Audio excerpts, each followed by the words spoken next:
See this?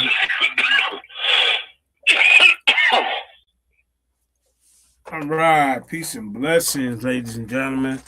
We don't have the song going today, but we are live here on Paradigm Shift. My name is JJ 7000, the most feared debater on this planet. Y'all see the title, Mandinka Mali, an Indigenous Black Man, did Europeans start modern science?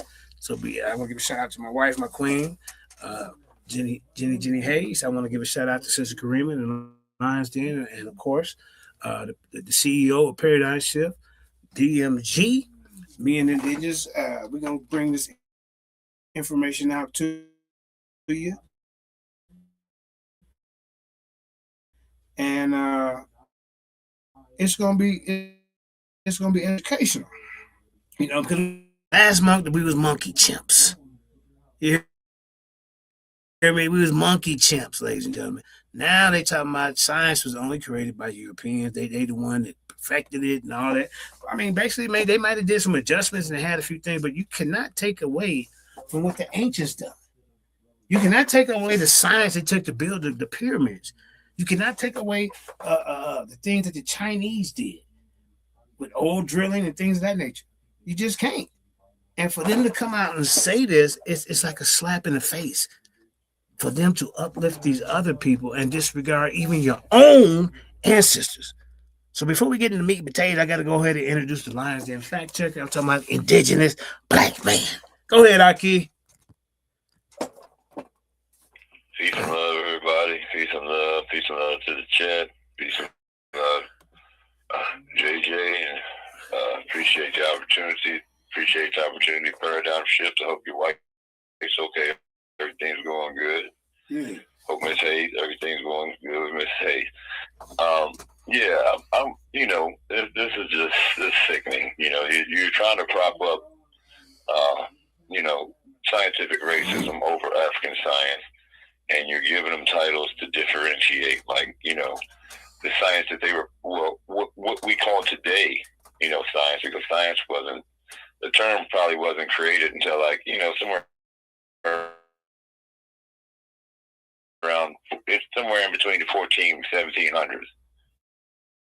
Calling it science, but the practices, the methods, science, methodology, those things are all science. We would call scientific today, and there's still things that can be duplicated from the past. Not only that, but just still. To this day, they're using what they would call ancient African science to this day, still. So I don't, modern science seem a little better than,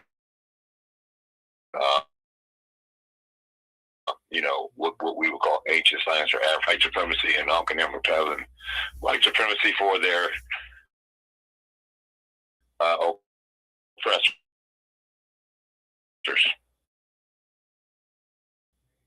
They're dead. The oppressors are dead. So, Alkanem from here. I need you to do me a favor. You got your television on? Yeah. Can you hear us, see us? Because I'm getting a message that YouTube is currently experiencing some issues with the AP that might prevent some users from going live on the destination. Our team is monitoring the platform for further updates. So, can you hear us on the TV? No, we coming through clear. Oh, okay, good. Yeah, you're in some trouble now. So basically, I went over there the other day. I think it was on Easter Sunday, and these guys are running around here to my full blown war against science. Let me get the title right here.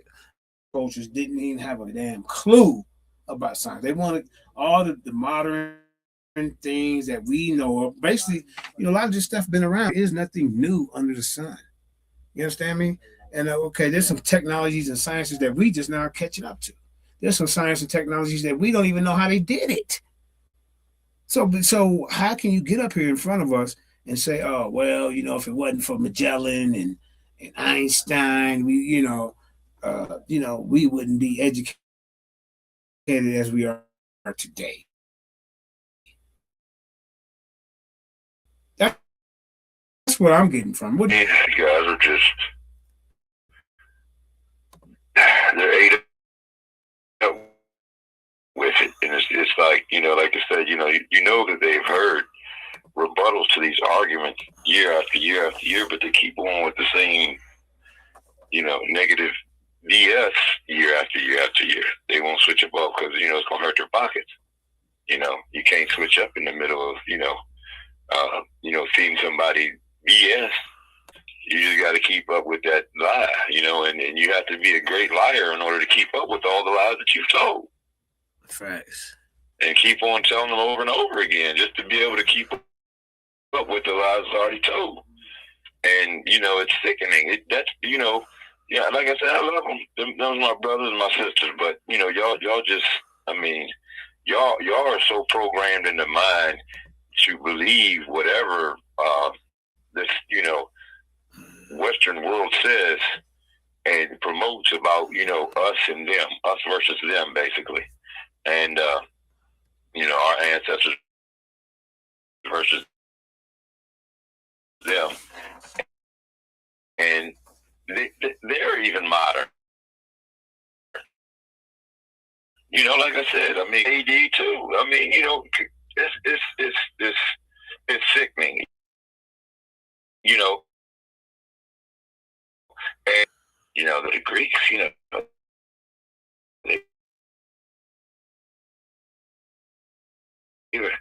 but the Greeks would say that they took their knowledge,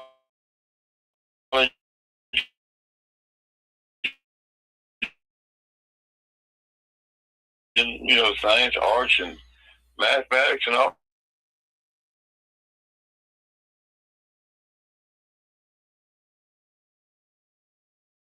As Reggie didn't know nothing about. Mm-hmm. And nobody else in this community was talking about it. So as soon as y'all start regurgitating it, we know where it comes from. But that Egyptian blue that they created, the first synthetic, on the planet created paint, the synthetic paint. The first synthetic paint created, and they, I don't think they still fully has duplicated to this point. Right. That's making paint. That is chemistry. That is science. Yeah. So what they trying to do? They trying to play trick. Oh well, that's only technology. When I bring up something, I'm like, come on, man, y'all playing word games, bro. And I don't understand why we doing this. There's nothing really educational that y'all can teach without having to be just, what do you call that? Deceptive. Yeah. You really are insulting people's intelligence. You're insulting your ancestors, even other ancient cultures, for you to get up here and say this. So let's go. So let's hopefully we can just video play. If not, I got some information I'm gonna read for y'all to show you that all these different sciences were out before Europe was even considered, powerhouse. You see what I'm saying? So I got a couple myself. Right. So let's see if this play and you let me know. Hold up, let's start here. Remember, they felt like older was the best. The conscious community don't have it. Y'all been throwing tomatoes at me when I try to say the elders is wild and out their mind. Can't really sit there, Dr. Ben Jarvis talking. Is it playing? Can you hear it? I need to see it. Yes, playing good. It's trouble now. On the TV when I'm trying to say something because Smalls is there, Infodisi is there, and I'm saying they Samaj, bless his soul. He's in the star system. All that they get mad at me. You know why? Because y'all don't want to collapse. Who in the star system? Who you talking about? I thought you didn't believe in that type of stuff. You're fumbling and bumbling already.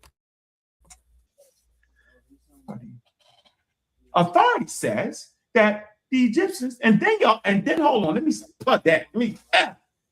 Do you know people is actually arguing against me that was fighting against Black Egypt? I'm gonna say it again. You actually got a group of nuts fighting against me with Egypt now.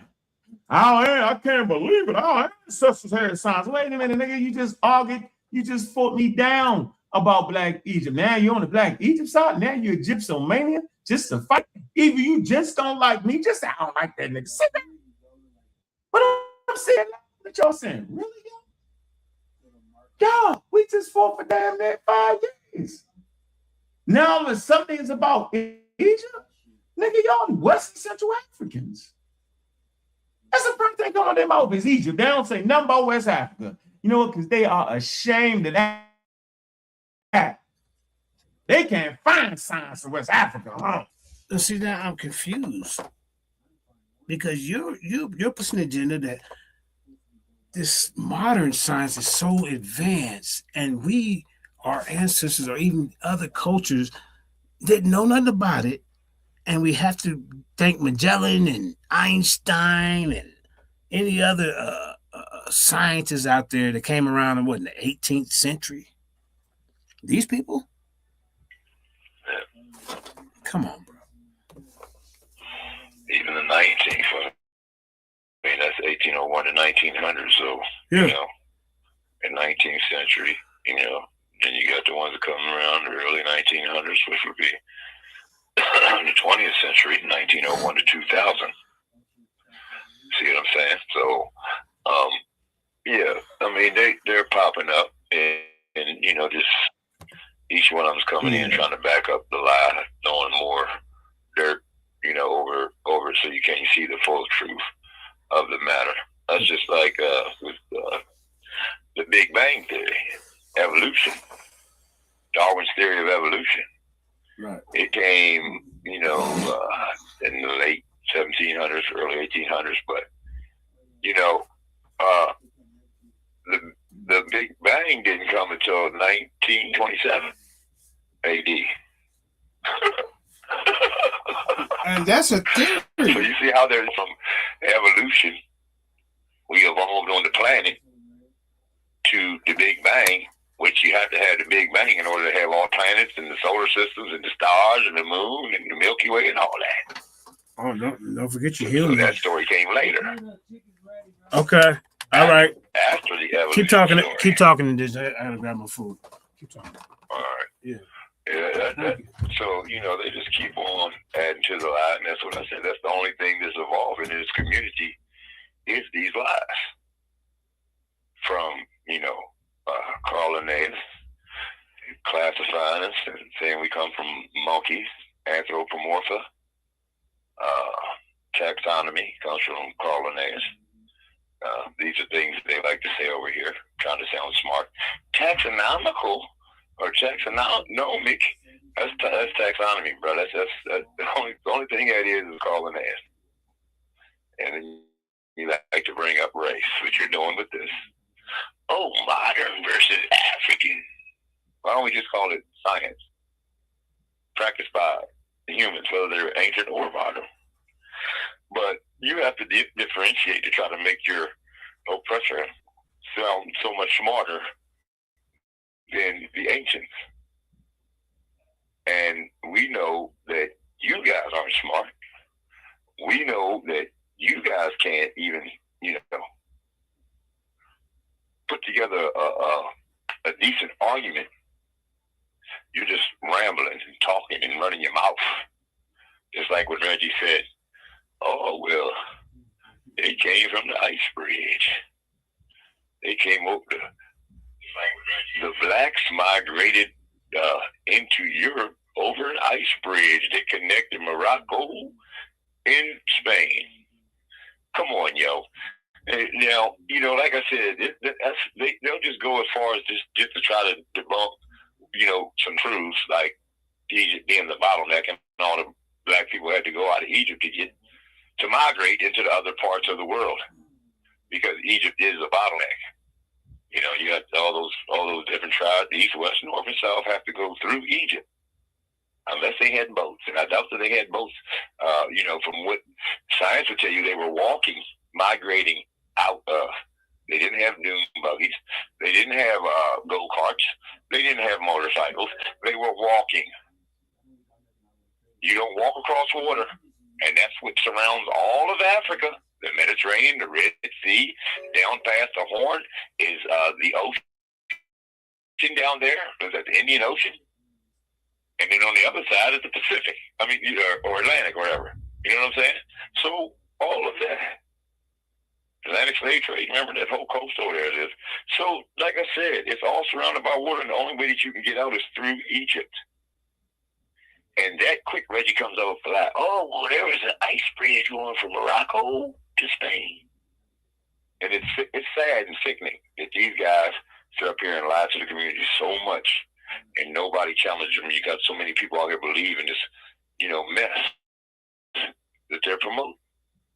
And anytime, just like I said, anytime you talk about natural, that leads you right back to evolution, family. That leads you back to Darwin. The nature versus the nature of man. True nature versus the nature of man is what we're dealing with here. And when we're using in modern days the term natural or talking about nature, it all leads back to evolution and Charles Darwin. And I can prove that to you. I basically already have. In other presentations where I've showed you the synonyms of the word natural from Merriam-Webster Dictionary. Go down and look at the synonyms. Airhead, bonehead, chucklehead, Nimrod. All of these terms that, that are basically calling people slow or illiterate or dumb. And like I said, when you're dealing with the term natural today, if you follow whatever it is, natural biology, natural science, any of that, if you see that, go look it up. Go look it up. Just wiki it. And when you go to natural science and follow it back, it'll take you right back to evolution, because that's the naturalist of the day. See, and Unc likes to say that he got that from me too. Like people like Linnaeus is a naturalist. Charles Darwin is a naturalist. I want to say Blumenbach was a naturalist too, the guy who created the race, put humanity into 5 races, called it races, put them into 5 groups and called them races, and split humanity up, put the whites on top, blacks on the bottom, created craniometry, created the term Caucasian, and said that all humanity started off as white people. All right. Yeah, that's Blumenbach. So, those are naturalists, and, they are about the differentiation of the people by color. Because see, that's why I call Linnaeus first split us up. He did it with color. All right. He gave us, Afro-Niger, Niger, which means Niger in the Bible in Strong's G3526. Strong's G35. Strong.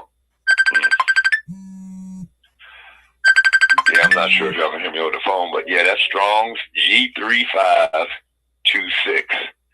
And that'll tell you what the Niger and how to pronounce it. And it's Niger. And it went from Niger to Negro. We'll show that. Let me write that down because I want to show that to y'all. I want to show y'all the evolution or how we get to the term Negro today. All right. So remind me to do that in the chat if y'all remember. But yeah, Negro. We're gonna show you the origins of Negro. It's a Latin term. It means black. And just like Niger does. So it's just from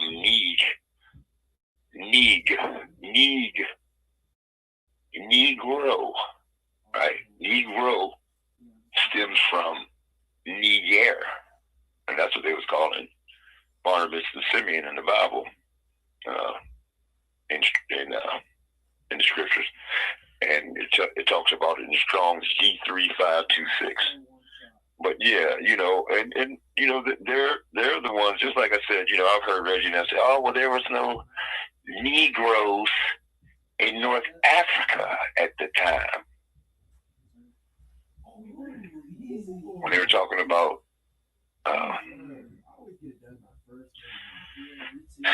Spanish, this is after the Spanish Inquisition, during the Spanish Inquisition is what they're talking about. And the people, the black Jews and the black Moors, they were being expelled out of Spain, helped to go down and populate Negro land, which part of it is in North Africa. And they're using the term Negro, Reggie. So you're saying that there was no Negroes in the land at that time? What about Negro land, brother? And, I don't know if they're going to talk about this when they do this little Moors debate, but they were calling them Blackamoors and all that stuff. I showed that in my Garvey presentation, showing about the American Colonization Society, which I brought into the community, the people who were trying to send us back over, to Africa, and then Garvey, 100 years later, comes over and tries to promote their narratives. But I'm back into this. Okay, it stemmed from a movement in Europe where they were trying to send the Blackamoors out of parts of Europe, one of the queens. This is before the American colonization was trying to send us to Liberia. You see what I'm saying? This is the 1500s when they was doing this. So they're trying to get rid of them then too. So it wasn't just 1200, 1100. This is during the 1500s when higher European countries or higher elevation European countries was trying to remove these people out of their lands. You see, they was calling them Blackamoors. Damn. Well, go ahead, JJ. All right, let's listen to this guy.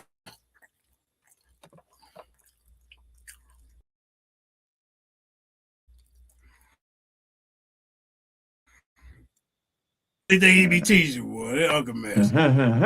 Yeah.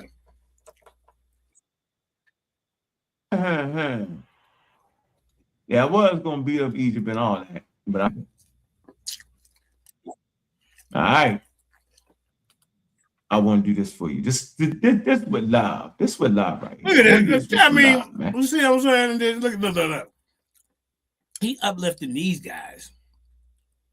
And you mean tell me you can't find nobody that just look like you that promote their science or what they done? You see what I'm saying? It's crazy. Look at this guy. Don't make no sense. Mm-hmm. Oh, yeah. Catch this. Now, of ancient thought and why America was important. Watch how quick I get this idea through. Pay attention. Get a damn pen. Got 3-4 slides. Get it together. The discovery of the New World and the transformation of. So this is the 15th century, y'all. So would that be like the 1600s? Right? I was just talking about it, JJ. Okay. All right, let's keep thinking going. about it. Listen, think about this. Like I said, 1401 to 1500 is the 15th century, y'all. Mm-hmm. Keep that in mind. 1401 to 1500 is the 15th century. Okay. So remember, the Papal Bulls in 1455. There's another Papal Bull in like 1453. There's another one in like 1455. And then there was another one in 1493. Right? Mm-hmm. And these are all in the 15th century. Yeah. Transformation of scientific thought. Yeah, they're whitewashing it and putting their cells on the top and us on the bottom. That's why they call it transformation, y'all. You got it from somebody. Anytime you hear the anytime you hear renew, redistricting, reconstruction, yeah, Anytime those type of things, this is the same thing. You know, they had to reconstruct the system now. They were freeing these blacks. You know what I'm saying? You know, we have to do renewals and you know, just those types of words that they're using, and they're just rewriting is what they're doing. Mm-hmm. They're reframing it. They're painting a new narrative, framing it, and then promoting it worldwide. Because it was theirs. On the presentation that I've shown before, how these people were going around later on destroying libraries when they was having wars in these places, and then replacing their libraries, but even buying some of these people's libraries for them, but replacing them with the new modern information that dealt with eugenics and, you know, this modern science of inheritance and superiority. Yeah. I'll keep going. All right, and this is good.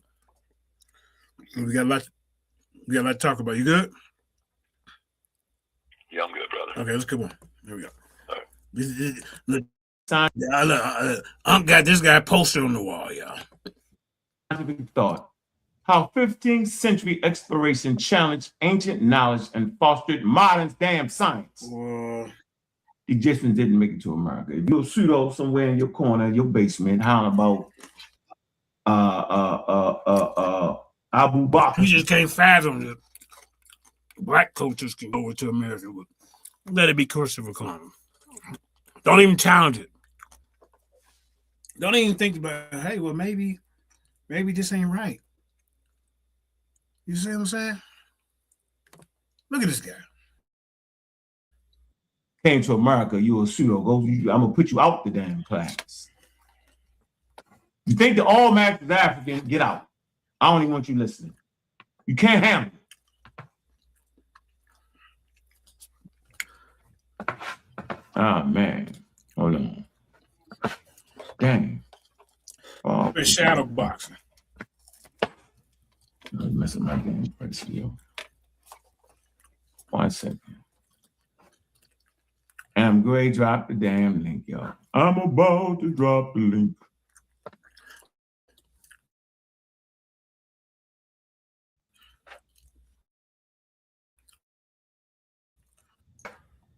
Let's get it.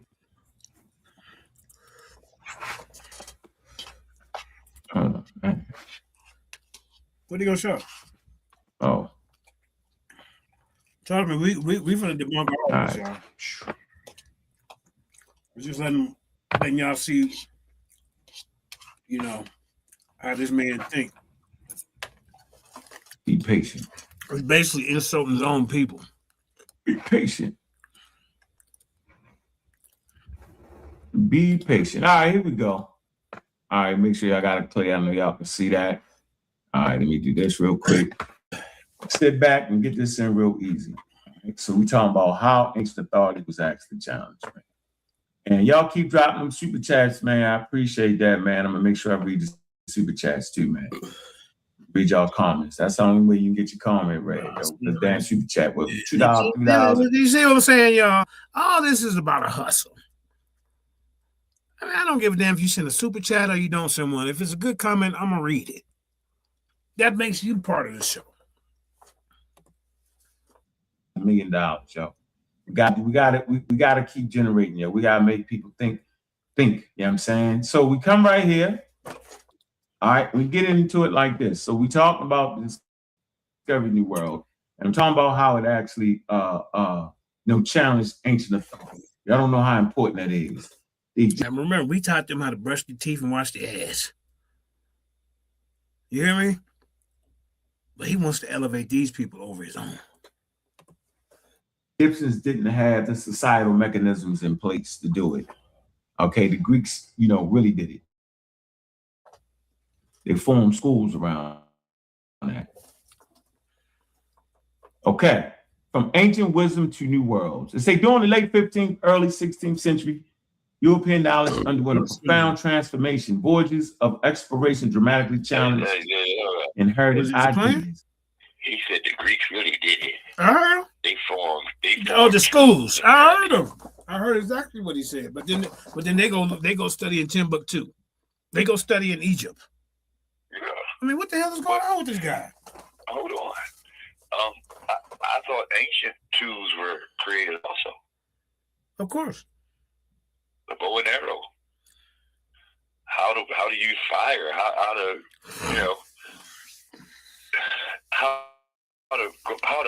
how to garden? Mm-hmm. You know, water irrigation systems. There's a science to herding sheep. Yeah. How to train your dog, how to train the sheep, and what to do, and this, and then watching the moon and the stars and all of that's ancient. Yeah. All of that's ancient. Mm-hmm. Engineering is ancient. Look at the pyramids, whether it be the step or those, triangular ones. Mm-hmm. Look at the Sphinx. Look at the Sphinx alone. Gunpowder. You mean to tell me that they did that by accident? Oh, we got lucky on this one because we didn't know the processes. We didn't know what was going to happen. We didn't know the outcome when we started chipping on this rock. It just happened to come out like this, and it just looks so beautiful. Y'all niggas is retarded. Right. They knew what rock to get. Yep. They knew what tools to use on that rock, mm-hmm. and they knew what the outcome of that rock they wanted it to be and what it was going to become. Yes. Know the process from the beginning to the end. That's science. You guys are slow. Yes. Crazy. And I don't think it's slow. I think it's self-hate. I don't know I don't know how they even come to this conclusion.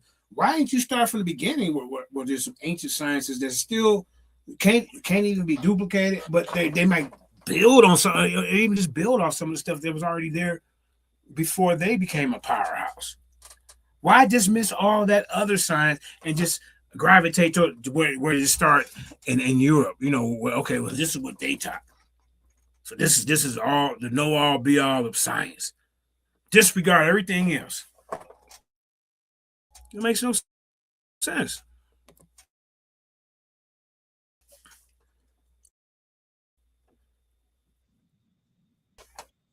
From classical authorities, all right? And encouraging empirical observation and scientific inquiry.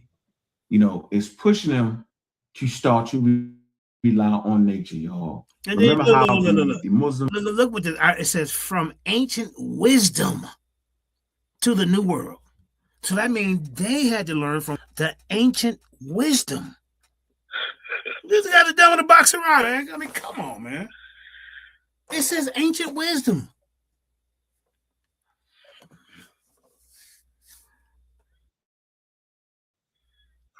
The artisans, the craftsmen were allowed into the philosophical thought, right, at the translating houses. That was another important step because those craftsmen had the ability to make tools.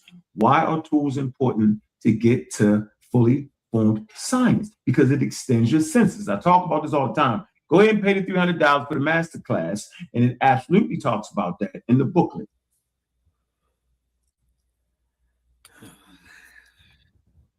Authority, knowledge, ancient medieval views. It says for centuries, scholars relied on authority texts from Claudius and Christian theologians like Augustus Hippo. Augustine Hippo. What are you doing dealing with Christian theologians? Ptolemy Geographica described a known world. Watch this. Okay. They describe a known world of Asia, Africa. You see that? Why are you throwing them out? Remember how I always talk. This is this is the coonery. Right. If there's one time where I would say that maybe we might have had an overabundance of mixed people, melanated and unmelanated, little melanin, because all people have melanin, but you know what I'm saying? It would be Ptolemy.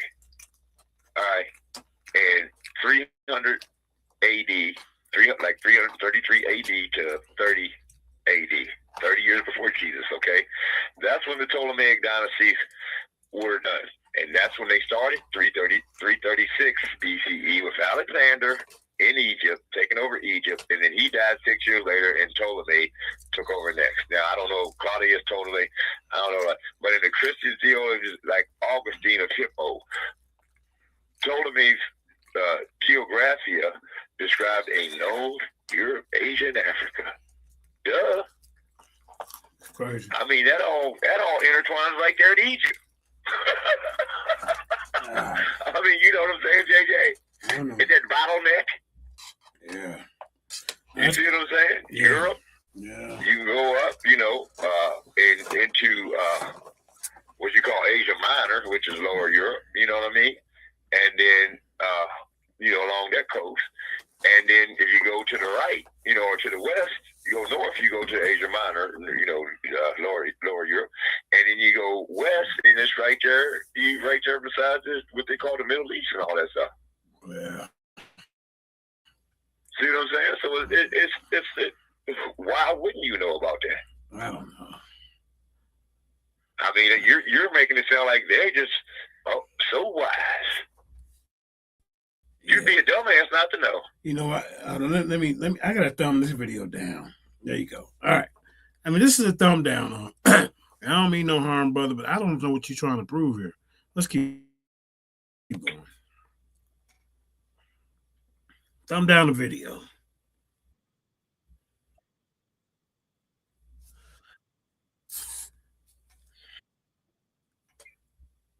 Talked about how the Bible was only talking about their world. There's a Hebrew world. There's a Greek world. There's a Roman world. His book he wrote, geographical, leading to assumptions of its completeness, reinforcing the theoretical interpretations. My fault, the theological interpretations. Theos. Right, yo, the Bible talked about pieces of Africa, parts of Asia. Why are you adding the Bible to this? Let's talk about science. Why do y'all always got to add the Bible to this? You cannot have a conversation without the Bible. Why? We're talking about science, right? Let's deal with science. I mean, I can show you some sciences in the Bible that science caught up to. We can show you that. But what this dude is doing, excuse me, is, like I say, he's putting down his own ancient ancestors and uplifting people who's not even like him. Making us seem like we dumbing in a box of rocks. The Chinese is dumbing in a box of rocks. The Native Americans is dumbing in a box of rocks. The Africans is dumbing in a box of rocks. Yeah, I mean, what the hell is going on? Christian theologians. Theos is God. But, you know, anyway, theologians and theological interpretations. Look, Europe, Asia, and Africa leading to assumptions of its completeness, reinforced by theological interpretation, reinforced by God-like interpretations. Theos. Yeah. That's where you get your atheos from, bro. That's how you become an atheist, because you have to believe in God to be an atheist, because Theos is where it starts. That means God, and then y'all just added the A to it. In Greek means like without. A, Theos, and then it went to atheist. So without a Theos, you don't have an atheist. Is it still showing? And I know that might have just went right over top of your head, but you know, that's too bad. So sad. Hey, is it still showing on your television? Yeah. Okay, let's keep going. We got lucky tonight. Here we go. Yep. Now, this is 5 hours long. I spoke too soon, didn't I? What the hell? Oh, he commercial? Oh, what's going on? Let's get back.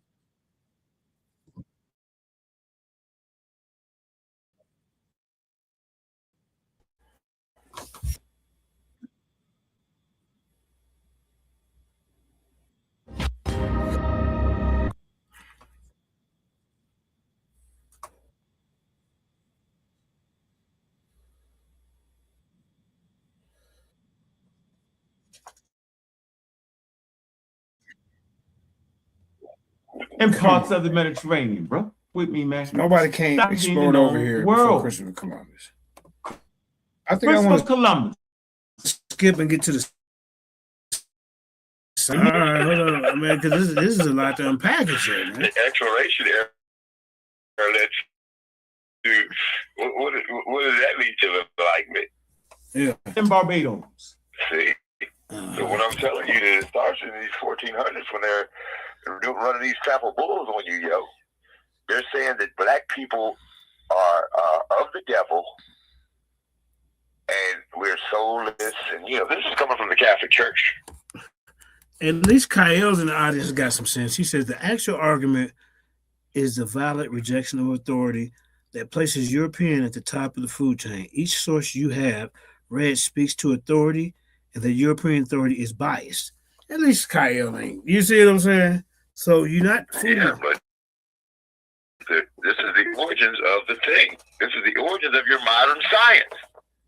Right. This is the beginning of the narrative that black people don't have souls. They're of the devil. Okay? That we're less than. And all of that. And the Pope and the Catholic Church are saying this stuff as they're kicking them out of Europe through the Spanish Inquisition. Right. How many more times do I have to say it? So if they were so scientific, how come they didn't know how to wash their ass and brush their teeth? Yeah, that too. That too. They supposed to be so. I mean, the baths that they give Greeks and Romans credit for, those baths came from Africa. You see, they had baths way before. So just like I said, they had the temples. The way they were built and all that stuff way before. You're copying, even though you add your little twist to it. You're copying ancient Egyptian civilization building, their structures. Things of that nature, their buildings, you know what I mean? Maybe even the housing, Right. So, and you're using the science that was already, worked out in these ancient civilizations, Right. passed down amongst their people, or their tradesmen or whatever, and, that had already existed. So, like I said, only thing you doing is trying to make this era, and see, this is why I say, Uncle and them, they try to hide it, but I can break this shit down for them easy. As soon as they start talking about this, you got to remember the Spanish Inquisition. You got to remember Negro land, because Reggie was saying there was no Negroes in North Africa at that time. Oh my God. Of the Moors and the and all that. Right. And there's Negro land right there. But he don't know. He'll run his mouth, but he don't know. Uncle run his mouth. The only thing he does is promote scientific racism. Right. And that's it. And this is the beginning of your modern science right here, with the papal bulls and those things justifying the enslavement of the African first, and the first known use of the term African race was in Lagos by Gomez de Zazora in his book, The Conquest is the Discovery and Conquest of Guinea. Mm. All right, and that was in 1453. 1 year after they wrote the Papal Bull in 1452, one of the ones that helped to justify and put us, the African into slavery. And then in 1455, they wrote another one. So that's why I give you the three. So if you hear them using those three, if you hear them using those three Papal Bulls, they got that from me too. Now they'll talk about Inca Cartera, but they wasn't talking about the two before that. And that's the last one, which in 1493 gave Columbus the right to enslave the newly found, people that he found over in the Caribbean. Mm-hmm. Let's keep going. See? So that's just justifying this from even them too. So the transatlantic slave trade is justifying all that, starting right here. All right, let's keep going because we got a lot to cover, and we're not gonna go through this whole 5-hour video. I just want to hear some key points, and we gonna bust this goddamn head to the white meat. Asian parts of the Mediterranean, bro. Come on, man. Y'all got rope with me, man. Stop hating and participate, man. The age of exploration, challenging the known world. Christopher Columbus initiates an era of exploration, landing in America. He landed in Barbados. He did not make it to the Americas. He landed in Barbados. I forget the indigenous name. I don't want to mess it up. I think it begin with a G. We know they was trying to find some spices, right? If you just hate white people that much, you swear they ran out of resources and was just trying to go somewhere. All right, whatever, it don't matter. The fact was they bumped into the shit, but it was important. Early 1500s. America. Bro, get to the science, man. I mean, you take too long. Voyages. What's his name? Inky. You spent a whole round talking about the definition of a scientific theory. The Inky was doing infomercials. I mean, y'all got to get to the point, bro. And then you got these Negroes sending the money. Sending the money to hear this nonsense. Let's go, Optimus. Y'all know what it is too, man. I mean, what the hell's going on, man? Hey, look, Columbus sailed the ocean blue in 1492, ladies and gentlemen. 1500 is 8 years after. All right. Now, Columbus had a couple expeditions to America, but or to what we call the islands, but Amerigo's Vespucci's map maker named it that. Named it America. And he's, Amerigo Vespucci knew about that. Amerigo Vespucci named it after his, the guy who he was making the map for, America, and it just stuck. Amerigo, America. Yeah, that was just his map maker who named it that. And he put the name on the New Lands. All right. Now, to when they founded the first colony, I think it was St. Augustine. That was in Florida. That's much later. You see what I'm saying? What we call North America today. And that was the first colony in America, was in Florida, and I think it was called St. Augustine. Y'all can look that up, all right? Yeah. All right. I mean, I want to hear him. What is these sciences? The sciences. Well, how did America's Vespucci know about the land, JJ? Because Columbus did this, sailed the ocean blue. That's why. So he knew about it. But how did he know about the new lands, huh? And you acting like Vespucci, he didn't even come to America, bruh. Yeah. That was his map maker. Yeah, right. Who named it that? Okay. Yeah. Anyway. Yeah, I know. This is don't know the story with his mouth. I know. All right, let's go. Y'all know what that is, man. And this is why I can't watch the whole show with it.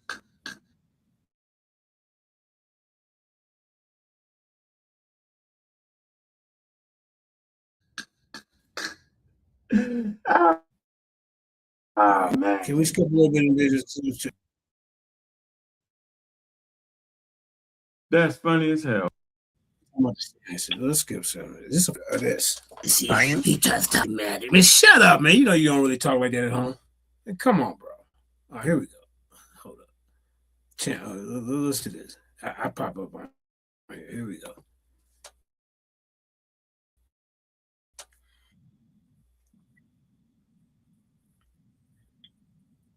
Academic, but use academic sources. Mm-hmm. You see certain prerequisites. To be a you need to be fundamentally. I mean, bro, you just try, man. I am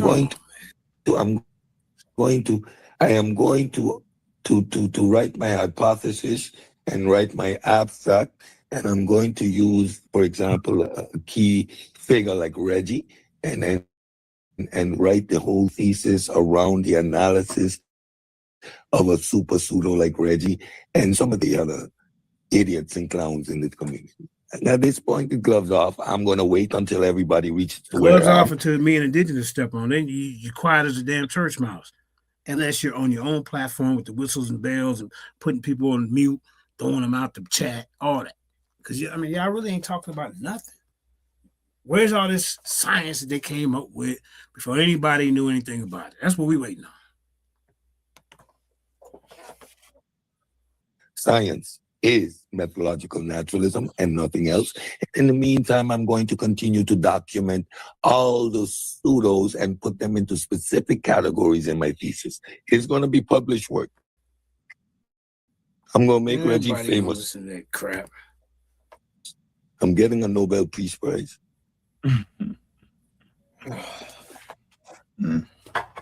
Yeah. At this point, I'm just trolling. Because I'm going to wait until everybody reaches to where I am and watch how they go up and down, fall apart, look stupid, fall down. And I'm saying right here, no, if it's not methodological naturalism, sorry. What is so, it's methodological naturalism. It just sounds fancy, y'all. Yep. That's it. That's Cedric for you. Methodological naturalism. You guys are real pseudo. I mean, it just sounds fancy. He ain't talking about nothing. Nothing.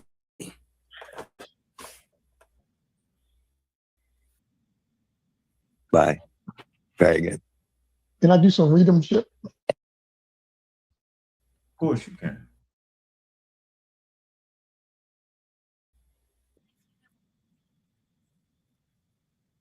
Hold on, let me skip past. If you have one of these, your home's ready for an upgrade. Get the smart central heat pump that warms in winter, cools in summer, and use.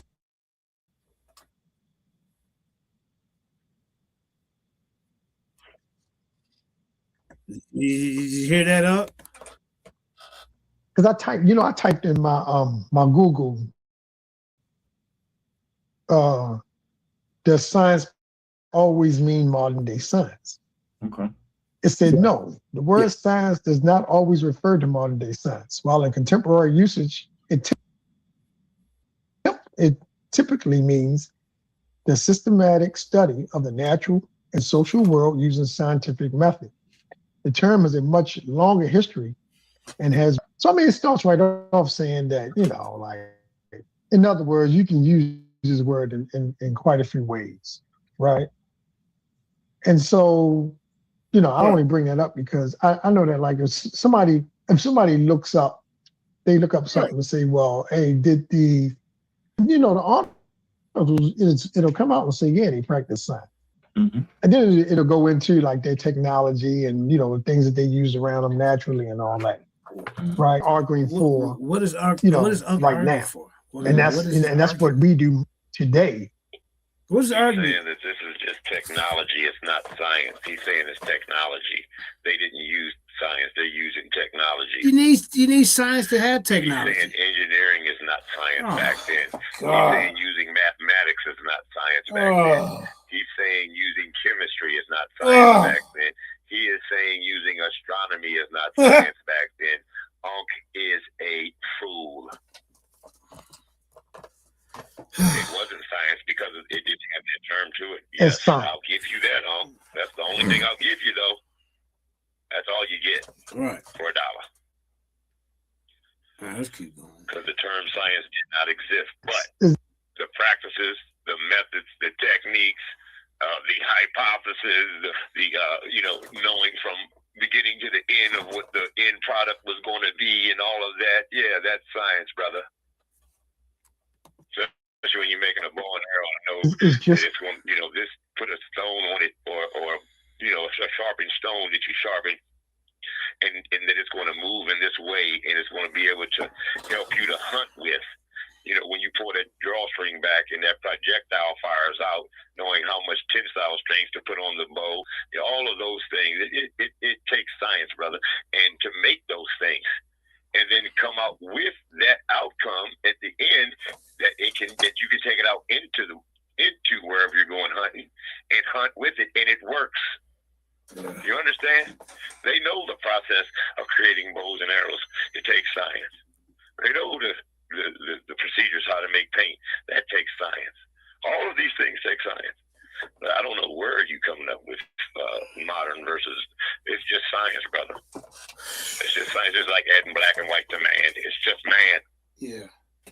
Adding the terms black and white to man to divide us. It's just man.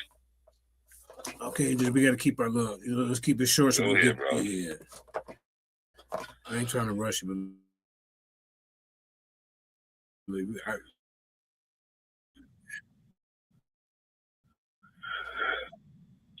not to accept. Maybe they for people to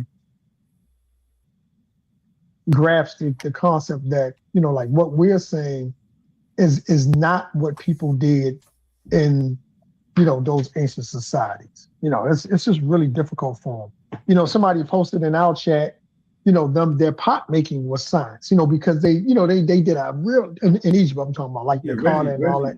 Reggie said that. He said the black top pot was science. Okay. And you know, like science today, they acknowledge that, hey man, these jokers did some serious work. like they acknowledge it.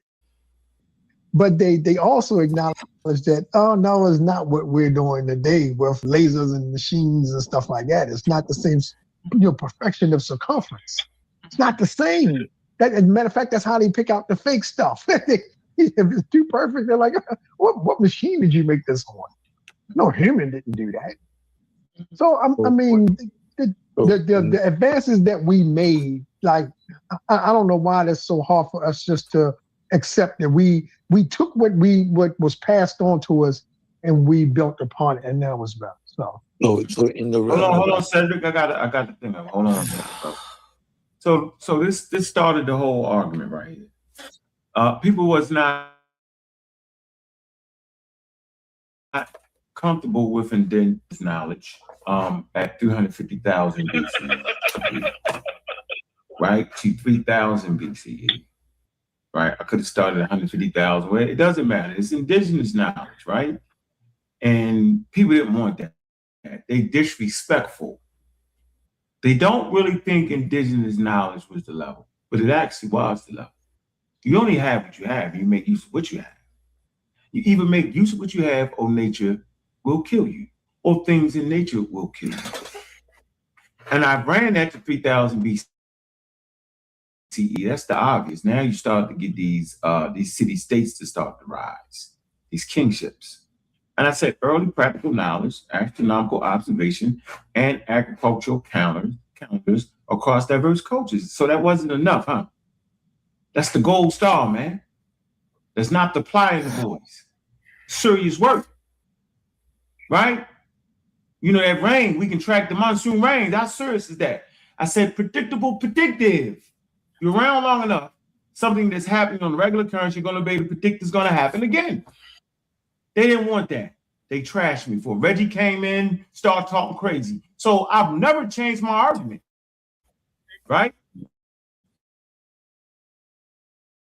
I'm not saying science right here. Y'all have to. Then I got to proto-scientific traditions. Call it Egyptian science. You say something indigenous? Oh, I'm sorry. I thought I had it on mute. I was talking to my son, JJ. Okay. But yeah, I do want to say something. Okay. Do you notice how many times you hear Unc say indigenous? Yeah. Unc joked me when I named myself indigenous like 5 years ago, right? And then now every other word, you know, when he's talking about people comes out of his mouth is indigenous. Yeah. He's a joke, y'all. Unc is a joke. Like I said, they was calling me pseudo for calling myself indigenous. Yeah. Him, Garfield, all of them. I'm getting pissed off just watching this, man. Yeah. Well, you know, JJ, when they talk about philosophical, everybody got to remember that's philosophy. And this is what they put over top of ancient science, because the philosophy is the study of everything. Remember, I've done this in presentations, I'm ready to right? bust his goddamn head right now. I'm for it. I'm ready to get you my information, but we're gonna listen to this. I'm finna come on here for a minute. I mean, this is just. I mean, what is his point? Emergent structural diagnosis, astronomical prediction. This is science, but they want to put proto in front of it. Emergent structural diagnosis, astronomical prediction, and rational explanations in early civilization. How is that not science? What? Because you put proto in front of it? Come on. The only argument he has is because the term didn't exist at the time. That's only it. argument he got. But but look, he's using this. 3000 BC. The term is he's using it right here. He's using the word science right here, and he got 3000 BCE next to it. But he's trying to be slick and put proto. Proto means the beginning. Yeah. I mean, this is a useless argument. Call it African science if you want. Okay? Call it what you want to call it. I'm comfortable with proto-scientific traditions. I don't think that proto-scientific traditions are lesser than. Then what's your I argument? don't. I think it's what they had, right? I said the emergence of structure. Listen to what I'm saying. The emergence of structured diagnosis and astronomical predictions and rational explanations in early civilization. Y'all didn't want that. Y'all spit on it. Reggie did a whole presentation and threw that away. And I don't really agree with Reggie a lot of times, but he got more sense than you on this. Yeah. Uh-oh, I didn't hit a button. God damn it. Uh-oh. See? Still showing. This is what I was doing. Y'all adding it, but y'all not getting past this. Then I came here, right? Classical, scientific expansion. And that's Islamic right there. That's not European. So it's still science. Right there. Right? You got algebra and medicine. Knowledge and I mean what? So what's it? What is his argument?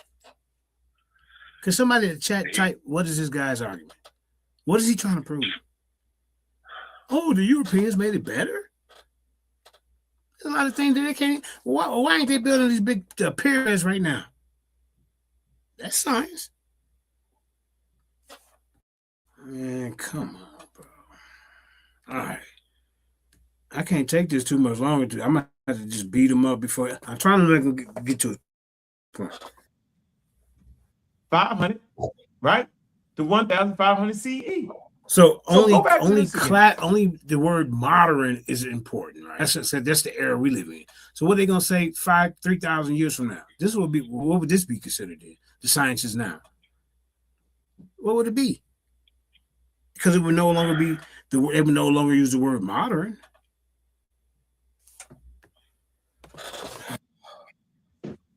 That's definitely during the Greek and Roman period. I ain't saying the Greeks had no damn science. See what I'm saying? You see what I'm saying? This is confusing. Never said that. Somebody got me out. Think about that. Look at the time. That's why I say chronology is important. Knowing Roman Greece. What is he talking about? Who knows? Don't get me to line because I can't speak for that lunatic. None of this he's saying makes sense. But see, when he's showing proto, 3000 BCE to 500 BCE is proto-scientific traditions. It doesn't matter, man. These people are using these methods to create,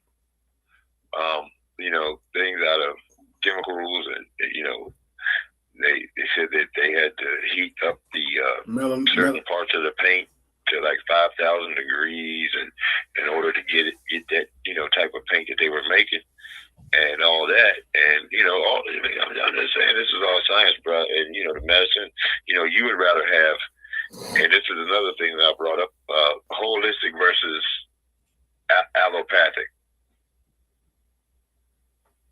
Allopathic, I think allopathic is the one, but we won't get into that right now. We ain't gonna stray away from this, but he'd rather have the science to give you painkillers and don't give you anything to help you to better you. It just makes you feel better for a little bit and get you hooked,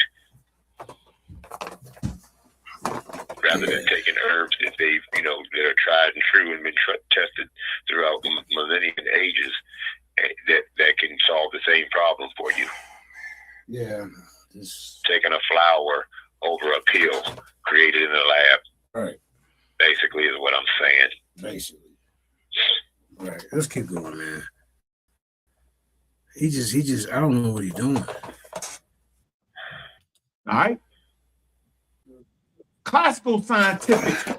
See, expansion, 500 to 1,500 CE. The Islamic Golden Age, translated and preserved advanced knowledge in optics, algebra, and medicine. I still ain't gave him science yet. What? Niggas is just mad. Oh. He said he still hasn't given us science yet. Is that what he just said? A little bit. I think he just said that. Okay, hold up. Yeah, I heard him say that. Hold up. I didn't change my argument, right? Y'all adding it, but y'all not getting past this. Then I came here, right? Classical scientific expansion, 500, right, to 1,500 CE. So go back to this again. That's definitely during the Greek and Roman period. Okay, so 3000 BCE is not the Kemetic period? 3000 BCE? What the hell are you talking about? Did he just skip past him? Did he or did he not? Come on. I ain't saying the Greeks had no So damn 3000 science. BCE, was that not the start of the zero first dynasty and all that? Wasn't that around? Yeah. The hell is he talking about? Somewhere right around in there, yeah. Yeah, but so why did he just skip past that and say the Greeks? Because, like I said, they want to give the Greeks the credit. That's what it seemed like. And that's why I was going into philosophy, because philosophy is their science. It's the study of everything, where they're asking a bunch of questions, just like I've been saying for years. That's all they're doing is asking a bunch of questions. And, the branches of philosophy, that's why you talk about philosophical. That's where they get the word from. Philosophical enlightenment. And, that's philosophy. That's all it is. Philo, meaning, Philo was a man, or a Greek also, but Philo meaning the Greek goddess, and then Sophie meaning Sophia. The love of Sophia is what it translates into. And then you got the different branches when they're talking about the metaphysics.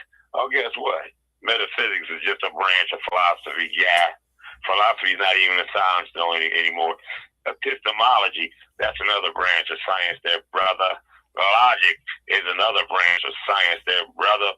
So when we're using these words and we're acting like they hold so much weight, it's not even considered a science anymore.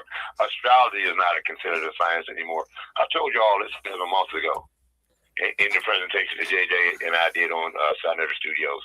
Like I said, and I made them say that philosophy and astrology weren't even considered sciences anymore.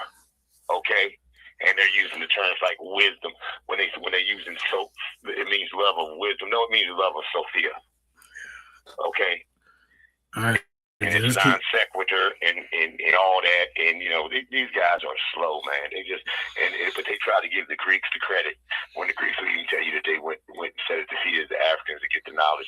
And there was colleges thousands of years, hundreds, if not thousands of years before in Africa, before they were anywhere else on the globe. What is that? One place where they had the colleges. Timbuktu. Timbuktu. There you go, JJ.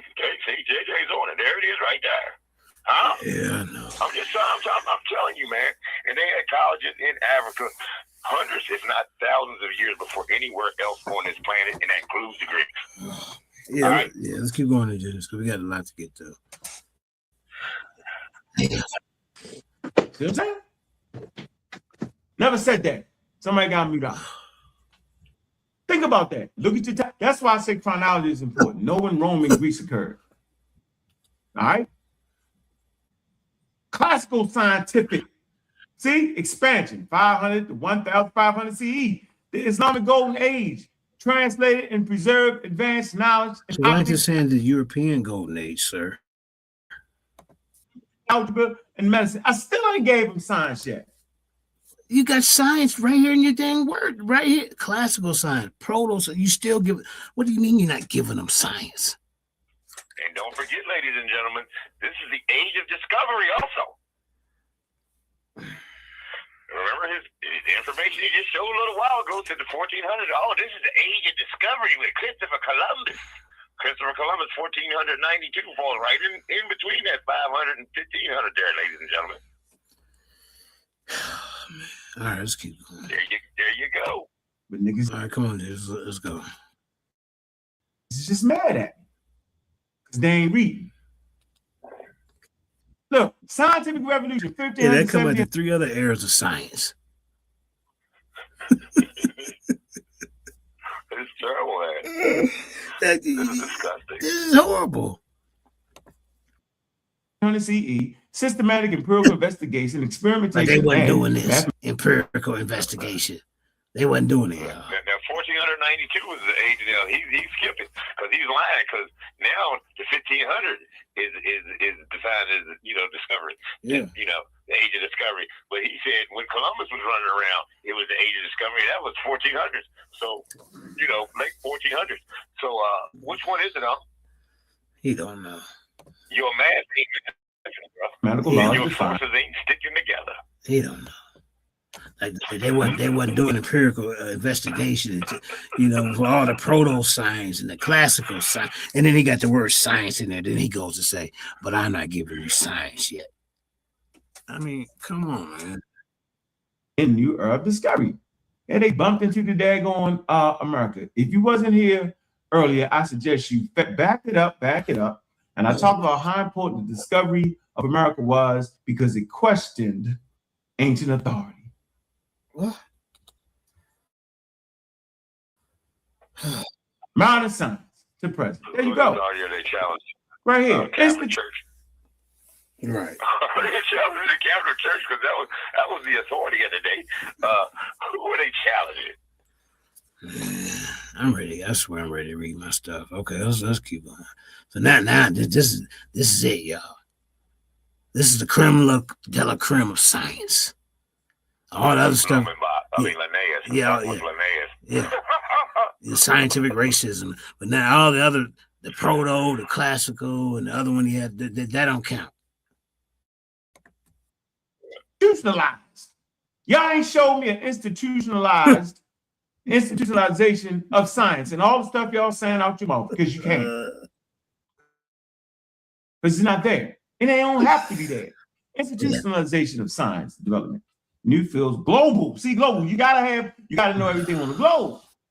You gotta know that all the oceans are together and how vast it is. Man, the Egyptians didn't have that, the Chinese didn't have that, Australians didn't have that, the West Africans didn't have that, nobody had that. That's why they weren't able to do the things that the West was able to do. So what? Global? Let them run the ball, man. If you just don't like white people, say I don't like them. We just don't like your pseudo information. We just don't like you trying to saying that the other sciences don't count. You had science in everything that you was presenting up here. Don't mess with me. I'm doing my thing. Do your own lessons. Make something up. Act like you got something and do what you do. That's exactly what he's doing. Making something up. Making something up. Remember, a well-organized lie defeats a disorganized truth every time. Ooh-wee. That's his famous quote. Anytime you open up a show like that, that should raise a red flag. Let me say it again. A well-organized lie defeats a disorganized truth every time. Ooh-wee. There you go. Go ahead, Cedric. I just wanted to get that through there real quick, bro. Real easy work. Yeah, I want everybody to know what the damn conversation, really was at. Simple as that. And how I was able to actually present that like that. That is so accurate. That is so accurate. So super precise.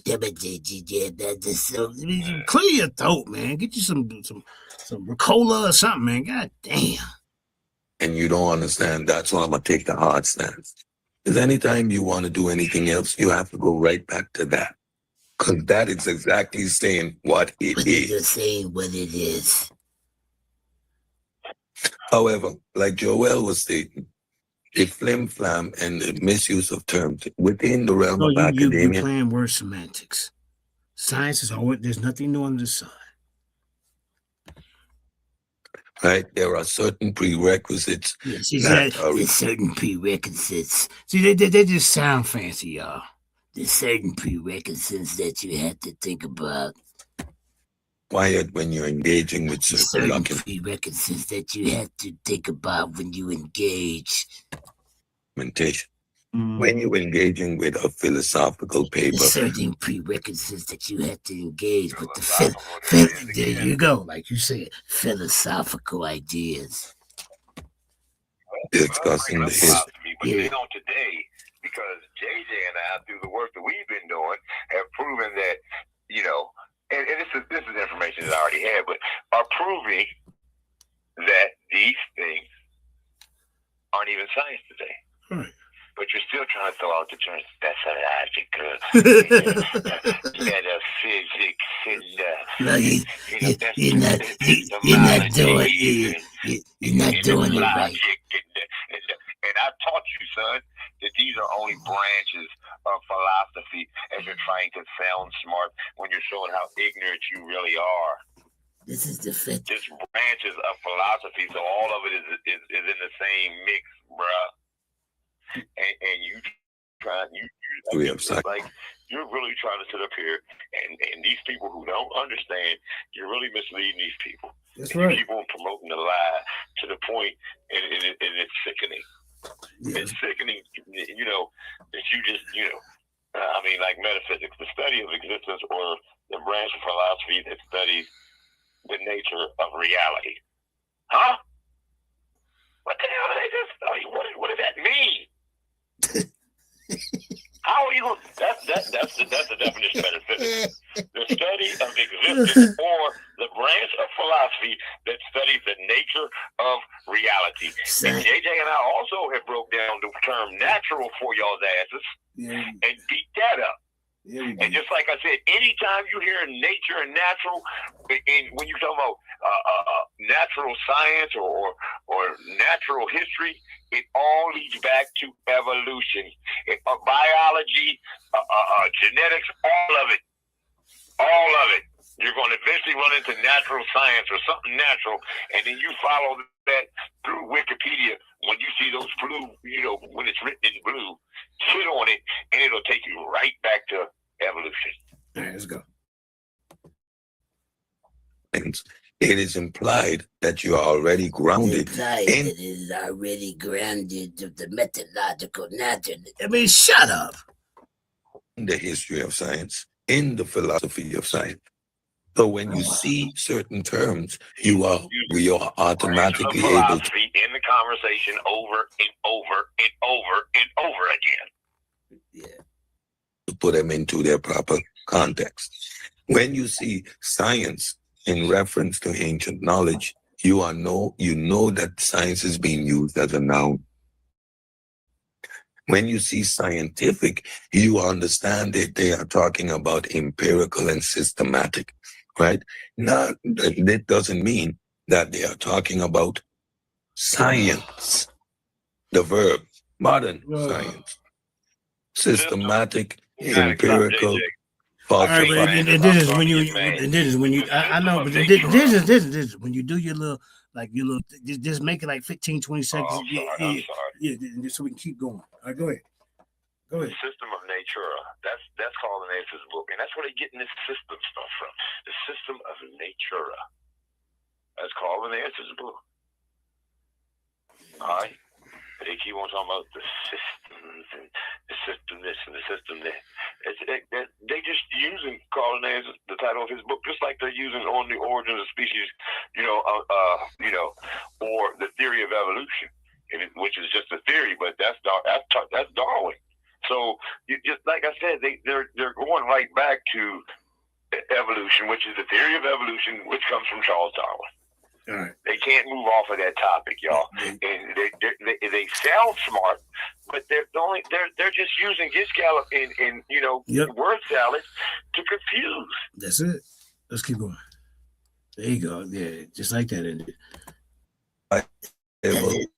So we understand these distinctions because we actually take the time to do this work. Separating science from scientific.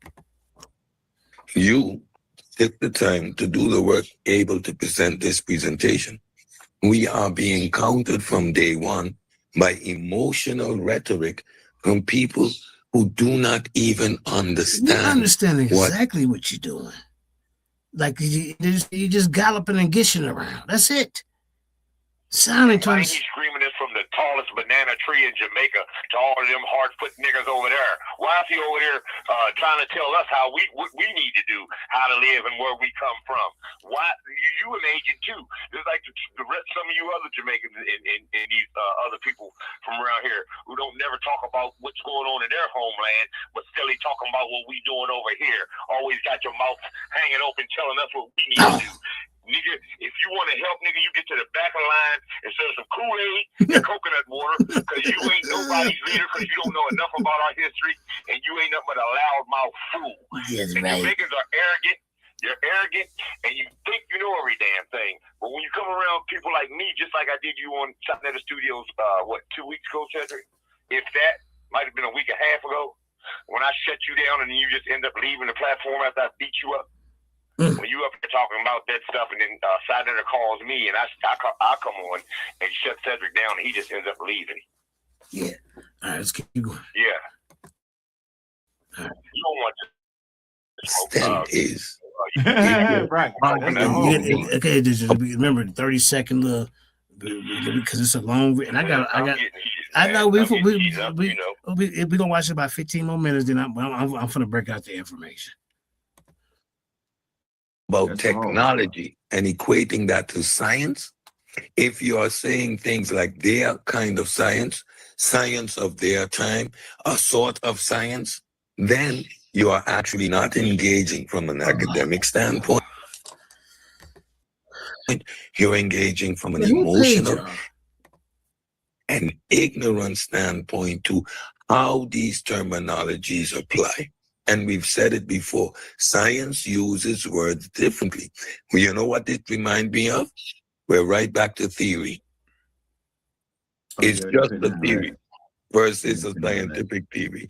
It's science versus modern science. But it's science, meaning we are right. Why are y'all pushing the theory of evolution? Because it's not real science, Cedric. There again. We tend to seem to deal with the same dynamic problem of vocabulary, inability to comprehend the text. They just what they call it, word salad. That's how they doing here, y'all. Keeping y'all confused with all these different terms and all that to make you think they know what they talking about. This is just like IACPK. Now all of a sudden, what's that guy named? John the Baptist wasn't dealing with Jesus. This is just some new topic to talk about. That's it. In front of them because of the prerequisite. The prerequisite. See, that sound fancy to the layman and the neophytes. You see what I'm saying? That's all it is. Knowledge being absent. So, what up? What up, Seth? What up? And here come this idiot. He's Sambo. Dumber than a box of rocks. Well, so what I've been hearing, because I've been tuning in to other channels, and there's other people who try to force science into world or into eras where science wasn't. And are you still there? Did he fall off? Yeah, I'm here. Yeah, what is this? Now we're trying to force science to eras that it wasn't there. It only come around in the 1700s, y'all.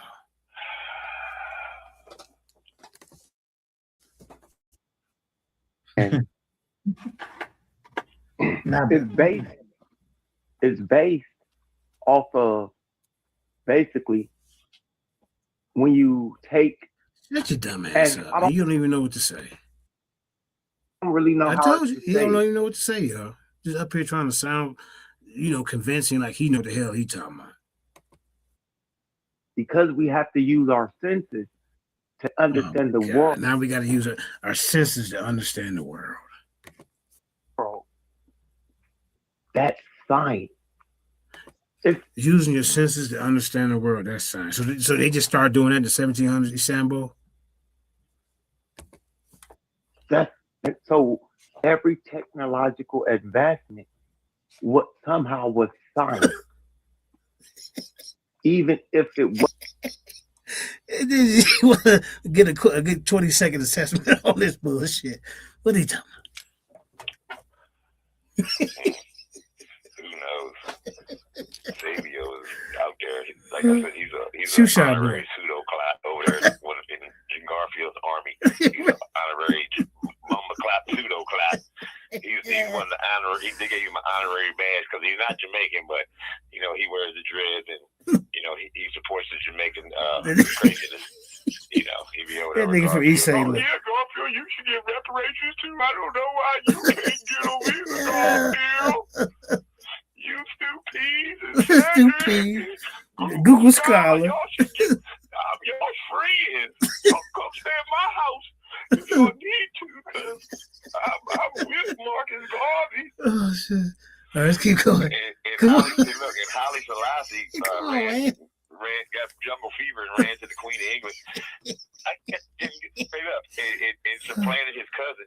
His cousin was supposed to be the real leader, but he supplanted him. Killed him. He had, they ran his cousin out, and Haile Selassie was a planted puppet. They planted him in that seat. Okay, come on, we have to do something. Come on, that's another time.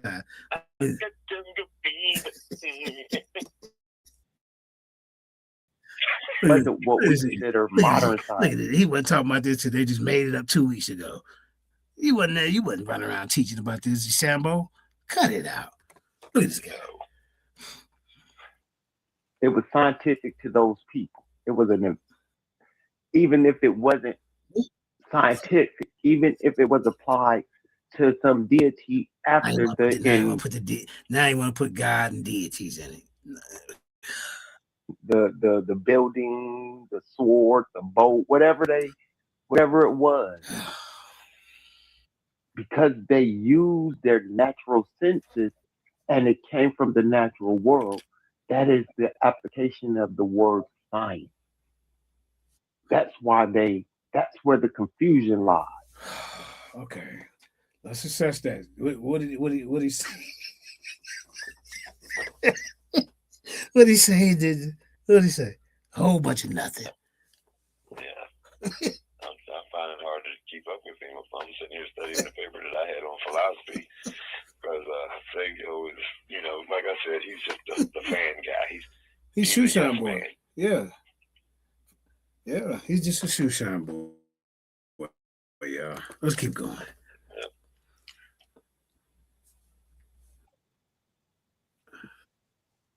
Peace, Savior. What's up, King? Let me ask you this, though. Joe really wanted to put it. I don't think Joel is really agreeing with you guys, but he's trying to be nice. Here you go. I'm hearing what you're saying, right? What is he saying? I'm trying to understand. Look, see, Sabio, nobody understands what you just said. We don't understand the words that just came out of your goddamn pseudo lip. Look. He's saying that the things that the people did back in those times, it was to those people, that would be considered science. Am I right, Savior? Okay. So it's considered science to those people. They didn't know about the word. But they didn't know about the word science. But you just had proto-science, you had classical science, and then you went to modern. You're playing games with words, bro. That's all you're doing. I know. I got a question for him. Oh, great. They didn't have to. Because they didn't know about the word science. To them, it was something that was outside of what they were used to. And it helped technology, it helped the advancement of that civilization. So that technological invention to them To them, Right. would have been would Yeah, have yeah, yeah. been what we That's cool. But no, I can to get with them that, Savior. But here's a question. Here's a question I got for you, though, Savior. See, so because I'm listening to you, you sound like you understand the argument. I mean, well, you understand the difference between the two. Our yeah, I do. question that we're having is why are other people having so much trouble separating the two? Like from what we Why do do we today. need to separate it, Indigenous? Why? Because they, like I said, they want to differentiate, the modern versus the African, to say that the modern is better, That's exactly what they're trying to do, ladies and gentlemen. promoting their Agenda. oppressor's narrative, Facts. promoting Linnaeus, promoting Blumenbach, promoting Darwin, promoting Galton, promoting Sanger. Those same narratives. Yeah. That they're so much better than us. Their inheritance and supremacy. They're the ones who inherit the earth, and they're superior to us. Supremacy. Okay? Blonde-haired, blue-eyed narrative like Hitler. Y'all understand out there? I know y'all feel me. See what I'm saying? That's what they pushing. Yeah. All right, let's keep going. All right, here we go.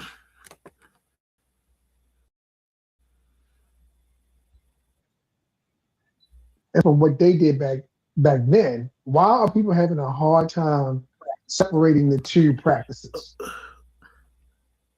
I'm trying to figure what side does this do though? We supposed to separate their scientific methods of how they invent things, come up with things, and because they're building spaceships now, or what do you call them? That I don't understand the art. I mean, Spacecraft. Yeah, spacecrafts.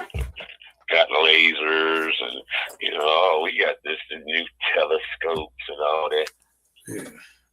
All right. If your science was so great, how come the Dogon knew about the 4 Jupiters the 4 moons around Jupiter? How come they knew about the rings of Saturn? And how come they knew about Sirius B before science, modern science? You want me to answer that one? Because Yeah. they accredited being that came down and told them this knowledge. Well, they say they come from that star, JJ. They say that that's their origin story. That's what I'm saying. Don't they? Yeah. I thought they said that was a part of the origin story. I could be wrong about that, but I believe that that's a part of their origin story. They say that's where they come from. I thought they said the being came down and told them this knowledge. Yeah, the Nomo. The Nomo, right? Yeah. So so this Nomo taught them these sciences, this information. Yeah. Civilization, civilization and all that. This is their story. Yeah. But regardless of what they believed, they knew about those moons, and they knew about the rings around Saturn, and they knew about Sirius B before modern science. Facts. You're saying your science is better than theirs? How did they know this way longer before your modern science even gave it to you? Let's go. It's because they don't see that at the end of those people's knowledge, when they ran out of answers, they stopped searching. What? They don't get it. They think that somehow they see that they were still searching, even if they said, well, leave it up to God. Yeah, like Indigenous said, they give the credit to a being, something that's greater than themselves. They told them about this. So, are you going to debunk that? And then even if you take away that, then they still knew about it. If you take away the Nomo story, then they figured it out somehow. That modern technology, because your telescope is just a modern technology. That's it. Your telescope is a modern technology. Yeah.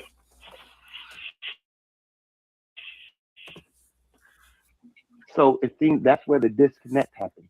This is something The that disconnect is Neil your deGrasse goddamn Tyson brain.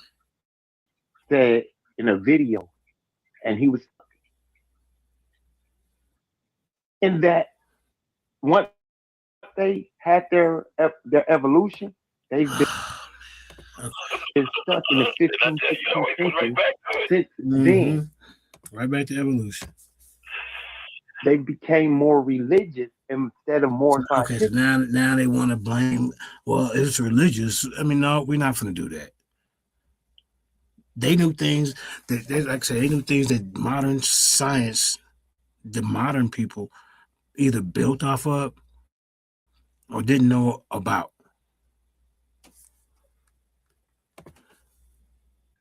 Had they became more scientific, where would the Muslim world be? No one thinks about that. Because you're an idiot. No one's going to think idiot thoughts like you. But science advanced in The another. Muslim world was getting their butt kicked out of Spain and helping create Negro land in the 1500s, there, brother. Now you said that this modern science starts in the 1500s, but that's when the Moors and them was getting kicked out of Europe, and the Spanish Inquisition lasted from because the Moors went up in there at 700. They pushed them out probably about 11, 1200. Yeah. And then they started the Spanish Inquisition right around that time. That's, right around maybe 100 years, maybe 1000 BCE. Well, let's stick. 1000 AD. They started the Spanish Inquisition, and it lasted for 800 years to 1800s. So like I said, man, it lasted almost as long as slavery did, y'all. Right, but let's stick to the science part of it. Not they trying to put the religion and all that in there. He went from proto science. But see, that's what you don't understand. Go ahead. Because science means knowledge. Okay. Go ahead. And then Sophia means wisdom. Where are they getting it? And then it's not so loud. Not so loud. All of this was written about in the Bible. Okay, so you're just taking the terms from the Bible, and that's all they're doing is using them, from the scriptures. They're using wisdom, and which is Sophia, which supposed to mean Philo. Sophia means love of wisdom. That's what they say, but it means love of Sophia, JJ. And they're using these terminology: wisdom, knowledge. Knowledge is the definition of science. You understand? Yeah. So let me tell you what the Bible says about that real quick. Colossians 2:8. See to it that no one takes you captive through hollow and deceptive philosophy, which depends on human tradition and the element of spiritual forces of this world rather than on Christ. Period.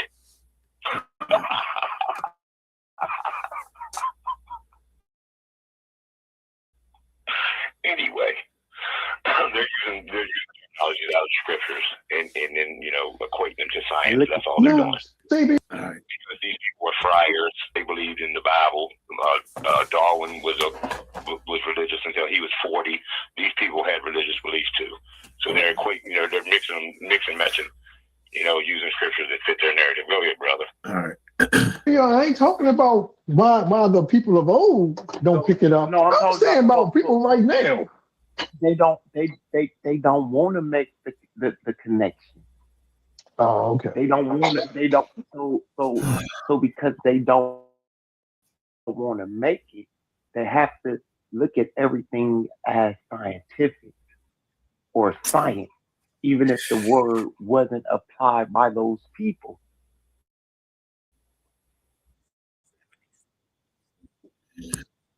Business owner makes a. I can't watch too much longer of this.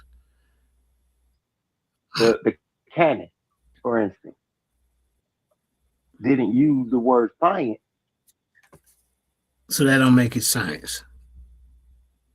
That don't make it science, because they didn't use the word. The methodologies that they didn't use observation and all that type of stuff, Cedric. Sabio. It just came up in the 1700s, The scientific method, the term came from Islamic brother. It didn't come from Europeans. What are you talking about? Fucking idiots. It was a scientific advancement. Same way with It the was a telescope. scientific event, yo. Oh, man. They're just rambling.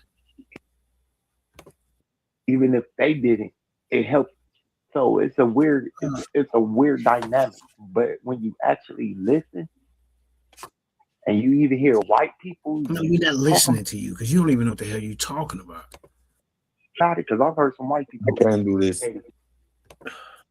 I can't. I don't do blame you, this. Cedric. I wouldn't want to listen to him neither. I'm jump off. I don't want to. See,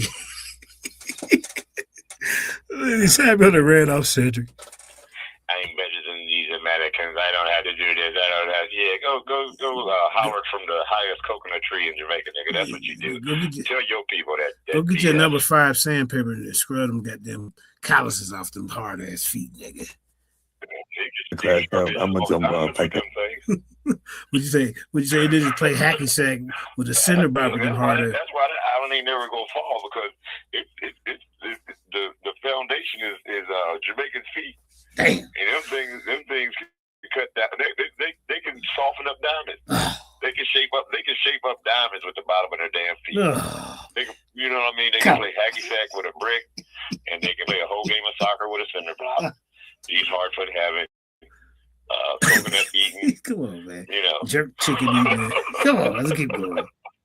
Man, just had a conversation. Just critique it. Yeah, just having a conversation. What you I think? had to get out of there because Samuel is really dumbing us down.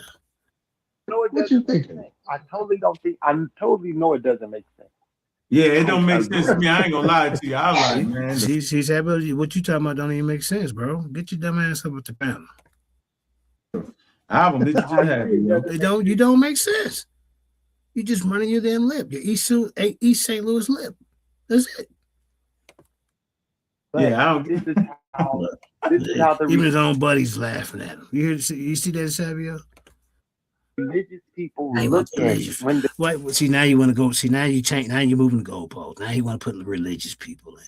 We're not talking about the topic of religion right now. And like Indigenous just said, shit. Your leader, Charles Darwin, he was a religious type of guy. I mean, well, Mendel was a friar. I mean, you know, these other cats had religious beliefs. You know what I'm saying? Like I said, you know, this is easy work for me. I've been said it. You know, so and you know this is why they can't understand that they're just using the terminology from scriptures to add to modern science to try to make us sound smart. Like I said, knowledge and wisdom. Knowledge is secondary to wisdom. Wisdom can only be given by God according to the scriptures, but they're using these terminologies from the lessons and just, adding them to their BS, what they're calling science. Because knowledge is the definition of science. Yeah. All right. Let's keep going.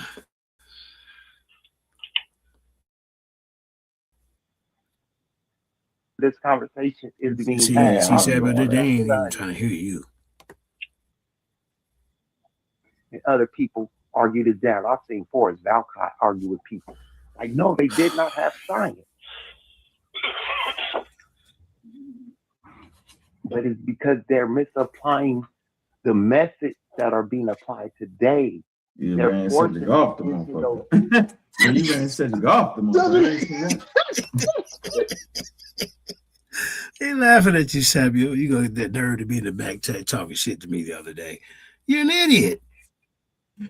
I don't. And you know, I don't agree that they had science back then at all. Yeah, I don't know. I don't want to go against you. I still want to be your friend, and I want to be able to be on the panel. I might have said something wrong. Oh shit.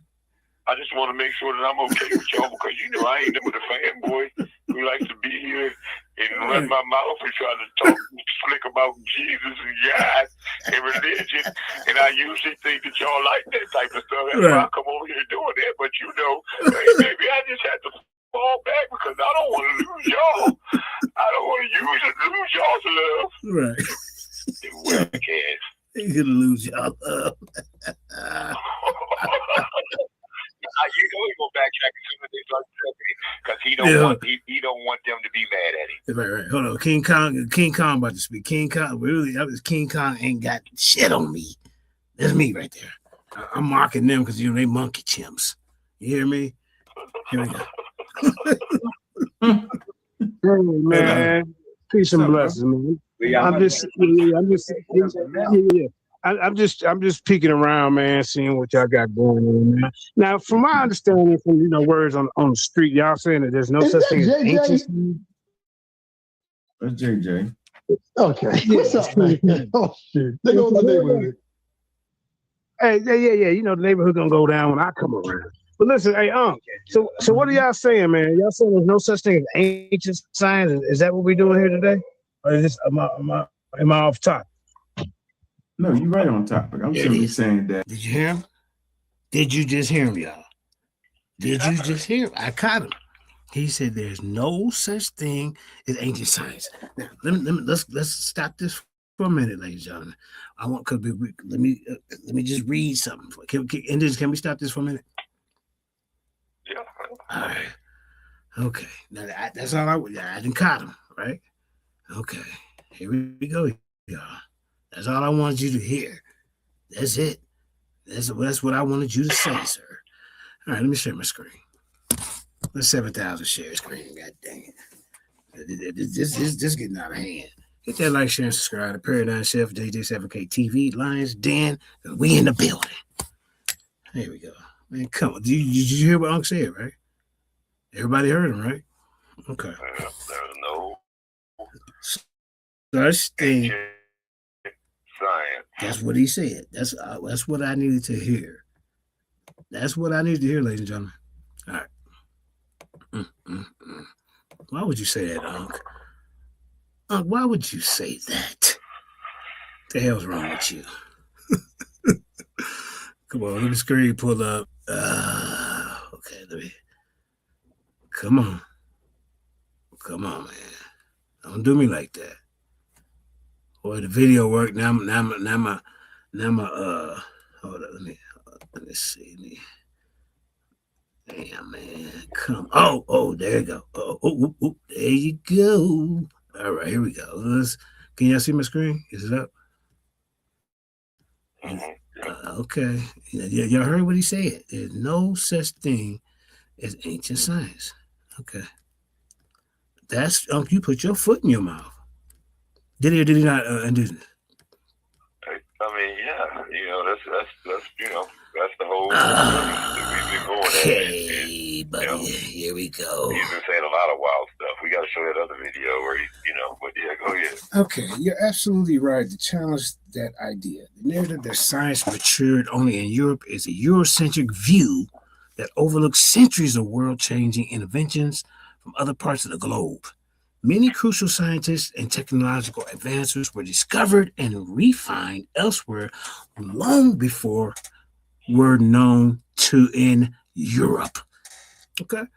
Now, here go 20 major scientific and technological advancements where other civilizations were far ahead. You heard that, y'all? Mathematics and computing. The concept of zero, Uncle West. India, 650 AD. While other civilizations had placeholders, Indian mathematicians were the first to formalize zero as a true number with its own set of rules, a concept indispensable for all advancement in mathematics. How about the decimal point system? India in the Islamic world, the 10th century. The decimal system we use today was fully developed in India and transmitted to the West by Arab mathematicians. The Syrian, you got to have zeros. The Syrian mathematician Abdul Hassan al-Akulibsi, I messed that last part up, was already using a form of decimal points in the 900s. How about algebra as a discipline? That's in Persia in 820 AD. Al-Khwarizmi, I butchered his name, worked in Baghdad, established algebra as a systematic field, moving it beyond the specific problem solving of earlier traditions. The word algorithm is derived from his name. Don't we always use algorithm, Indigenous? Yeah, we got to be in the algorithm, right? High order polynomial equations. That's in China, 13th century. Chinese mathematicians were solving complex polynomial equations centuries before their European counterparts. But they want to get us up here in front of us and tell them we ain't no shit until they came around. That's why I didn't want to debate me. I'm telling you, bro. Binary mathematics in India, 2nd century BCE. Indian scholar Pingala developed a binary system for describing poetic meters, a foundational concept for modern computing. Oh my God. So your modern science had to go back to them to even deal with modern computing. The Indian scholar, right, developed a binary system for describing poetic meters. Once again, a foundational concept for modern computing. Let's go to medicine and biology, ladies and gentlemen. Here, let me make it bigger for all, just in case you can't see with them prison pop bottle glasses.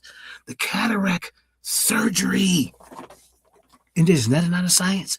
The Indian surgeons Sushruta describe a technique for cataract surgery using a special curved needle. See, I was just waiting for that moment. Did you hear me ask him that, Indigenous? He said, yes, that's what we're saying. Right? Let's keep it going. All right? The surgery using You said that that's science. Yes, that's the science. It better be, because you ain't gonna be digging in my eye with a sharp tooth. He said, you better know. And see, that takes training. That takes all of that, like, training to be a doctor. You know what I'm saying? medicine is To be science. able to perform those procedures, ladies That's right. and gentlemen. You don't just go in there and take a scalpel and cut somebody's cataract out Come on with it. without knowing how. The procedure and all the things that goes with that. Let's keep it going. Yeah. Yeah. So the Sushruta described a technique for cataract surgery using a special curved needle to push the lens aside. This knowledge was practiced in India long before it reached Europe. Let's keep it going. Inoculation against smallpox. China and Africa in the 10th century AD, the practice of, variolation, a precursor to vaccinations, was developed to immunize people against smallpox centuries before Edward Jenner. But they'll give all the credit to him, won't they? Because they have an agenda. Let's keep it going. You want to play with us? Discovery of the pulmonary circulation. This is in Egypt, 1242 AD. Unk. The Arab physician Ibn al-Nafis, working in Cairo, was the first to correctly describe the circulation of blood between the heart and the lungs, contradicting the long-held belief of the Greeks physician Galen. See what I'm saying? About anesthesia. This is in the Islamic world, 10th century. Physicians in the Islamic world use soporific sponges. Sponges soaked in a mixture of opium, mandrake, and other herbs to introduce a state of anesthesia for surgery. Here's the one I said to y'all earlier. The scientific method in optics. Egypt, 1000 AD, Ibn al-Haytham or Alhazen pioneered the use of the experimentation and observation to test hypotheses, particularly in his work on optics, which correctly describe how vision works. You want some more? I'm gonna bust your head. Chemistry and material science. Steel manufacturing in India and Tanzania. 300 BC. That's the 11th century AD. That's before your 13th or 14th century, 15th, and the ones that you've given all the credit to. Right. Hold up. Let's keep going. He said there was no such thing as ancient science, ladies and gentlemen. Steel manufacturing. This is accredited to India and Tanzania in 300 BCE to 500 AD. High-quality crucible steel, Wootz steel, was produced in India and exported to the Roman world. Around the same time, ancient Tanzanians, that's in East Africa, y'all. Tanzania is where Mighty Hebrew at right now. We're making high-grade carbon steel in uniquely efficient furnaces. But we don't know nothing, y'all. Not until these Europeans taught us. according to these guys. Well, hold on, though. Wait a minute. Now, they're giving these people credit for 300 BCE. That's, during the Ptolemaic era. That's that's around, like I said, 332 BCE. But we're not talking about these artifacts that's pulled out of these tombs. Look at these sarcophaguses of King Tut with all the gold lining and the metallurgy and the things that they did in the jewelry that they made. And you telling me that they didn't know how to mix metals before before the Ptolemies took over? That's BS.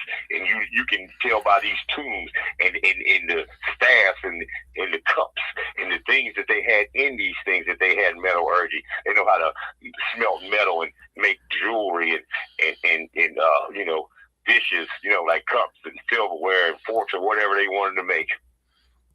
Because they have it all in the look at King Tut's burial chamber, the thing, his casket, which you would call it here today, but the thing that they call it a casket. Look at that. And you tell me that's not metallurgy?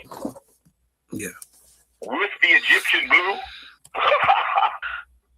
Man, go ahead, yo. Like I said, they're trying to give it to the Greeks. They're trying to give all the credit to the Greeks. That's that's 300. That's Alexander. He's Greek. Ptolemy, he's Greek. They're trying to give it to the Greeks. Now, they was doing that metallurgy way before the Greeks was even thought of as a people where they had the name Greeks. All right. Distillation of distillation of alcohol, Islamic world, 8th century. Chemists like Jabbar Ibn Hayyan Gerber perfected the process of distillation, allowing for purification of alcohol and the creation of perfume and chemical reagents. How about gunpowder? Gunpowder, 9th century. Chinese alchemists discovered gunpowder and began using it in fireworks, fire lances, and early forms of cannons hundreds of years before it appeared in Europe. Remember, these guys are saying we didn't know nothing until the Europeans taught us. Ain't that what they said?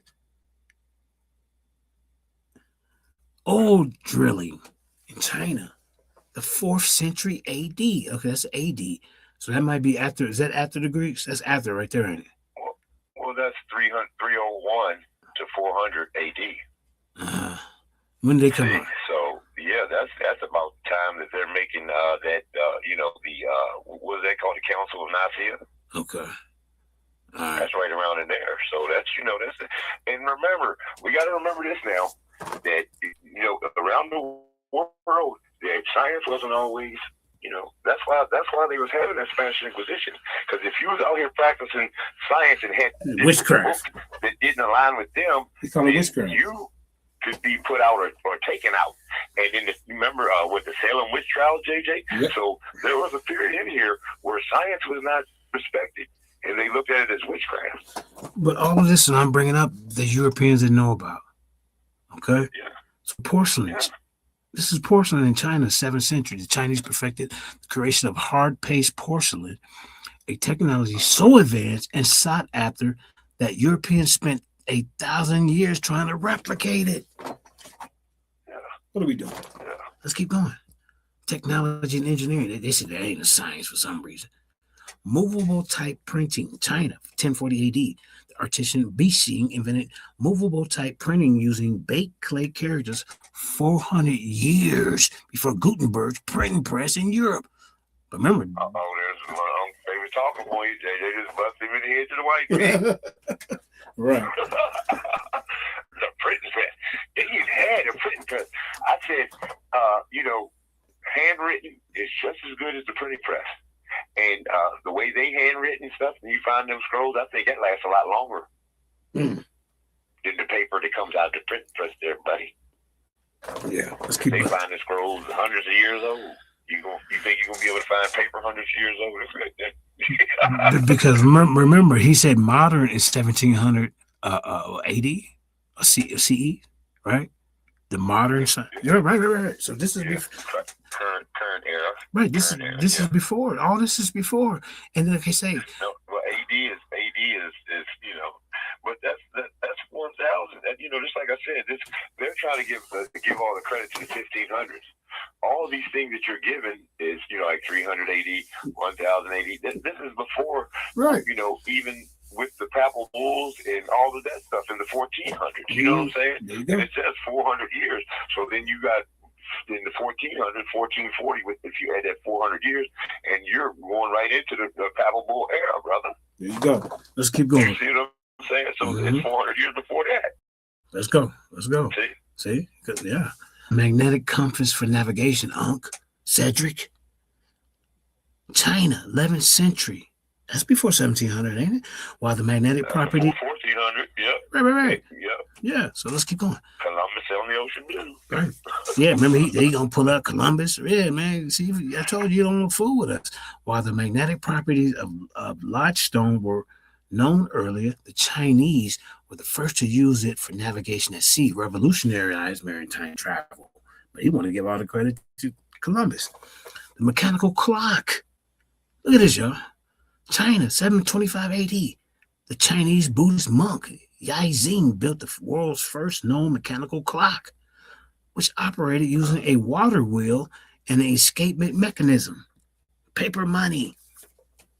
China, 11th century, the Song Dynasty government introduced the world's first paper money due to the shortage of copper and coins and economic interventions that didn't appear in Europe for over 500 years.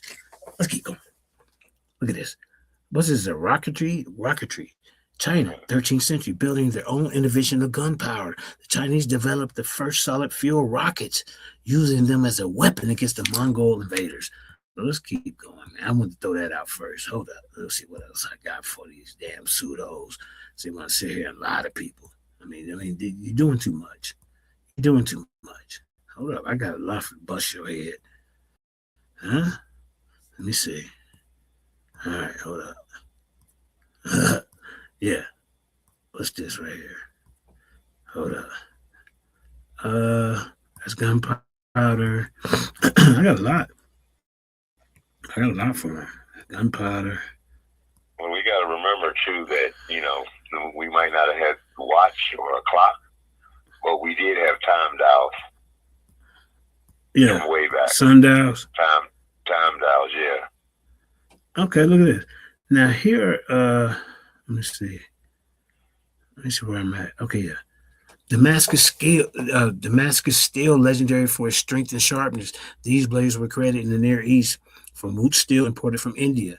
The specific techniques for forging Damascus steel, which resulted in distinctive swirling powder, are no longer known. So these are some of the stuff that we can't even reproduce anymore. The Antikythera mechanism discovered in a shipwreck. This is Greek. Okay, hold on. Let me get past the Greeks. That's something.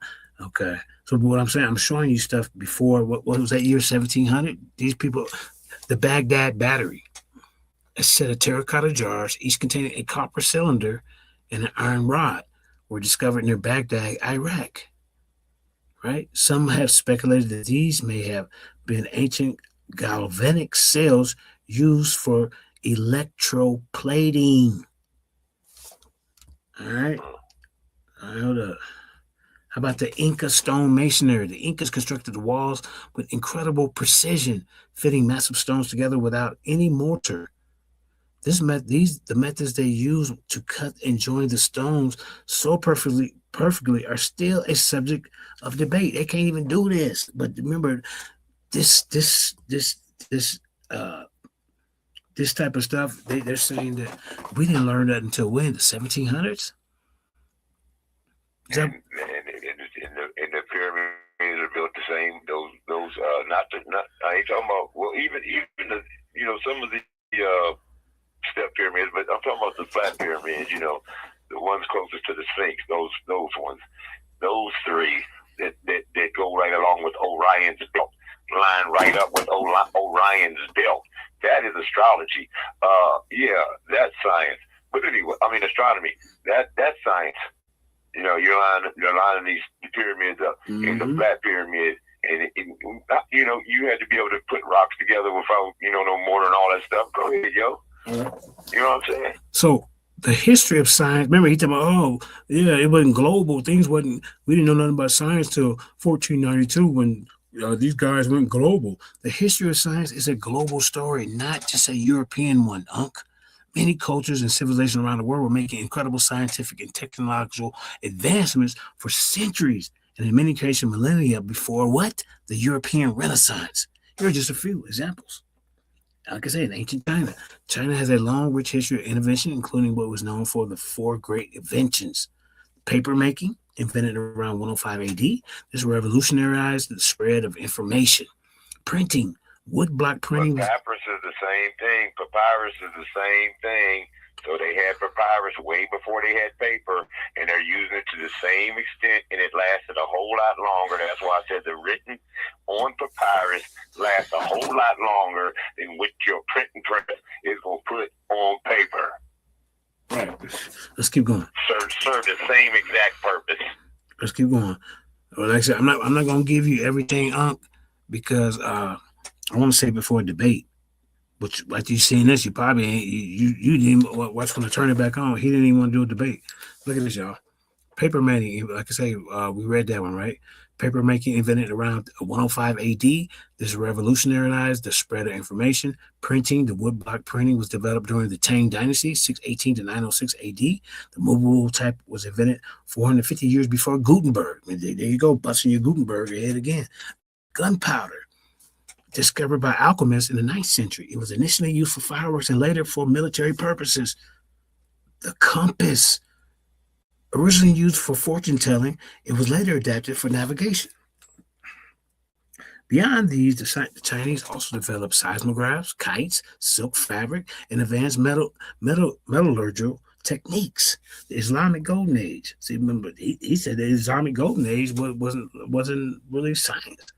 From the 8th to the 13th century, the Islamic world had a hub of scientific and intellectual activity. Let me say that again for you, Unc. The Islamic Golden Age. This ain't got nothing to do with Europe. From the 8th to the 13th century, the Islamic world was a hub of scientific and intellectual activity. Mathematics. Scholars like Khwarizmi developed algebra and introduced the decimal system to the world. I read that earlier. Astronomy.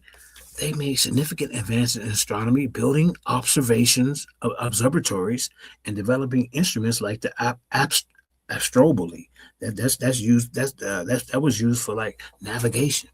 The Andromeda galaxy was first described by the Persian astronomer. See that? Medicine. Islamic physicians made great strides in pharmacology, surgery, and understanding the circulatory system. Ancient India. Wait a minute. What about the Eber Peppers that's way older? Right. I'm just giving them. Yeah. We just giving them stuff that's way before them. Before they're giving all the credit to. Yeah. Like you said, how you pronounce that? The Eber's Papyrus. Right. Yeah. Ancient India has a long history of scientific. Remember, they said, "Oh no, it's a difference between science and scientific." It just come on, bro. Y'all just I don't know what y'all. Mathematics wasn't science and engineering wasn't science, and he was saying that these things are not science when it takes mathematics and some type of just think about a crane. Them building a pulley that'll lift weight from on one end of the pulley, and you push down, and it doesn't take a lot of energy to push up, a heavy object and things of that nature. All of that is science. And then, you take mathematics in order to create these blocks and be able to level them and do all the stuff that you're doing and make them fit that perfectly.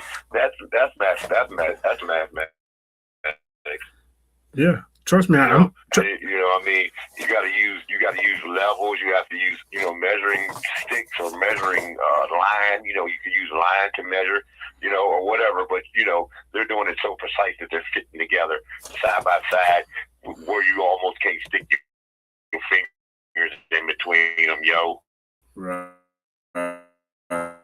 Come on, man. That is accurate.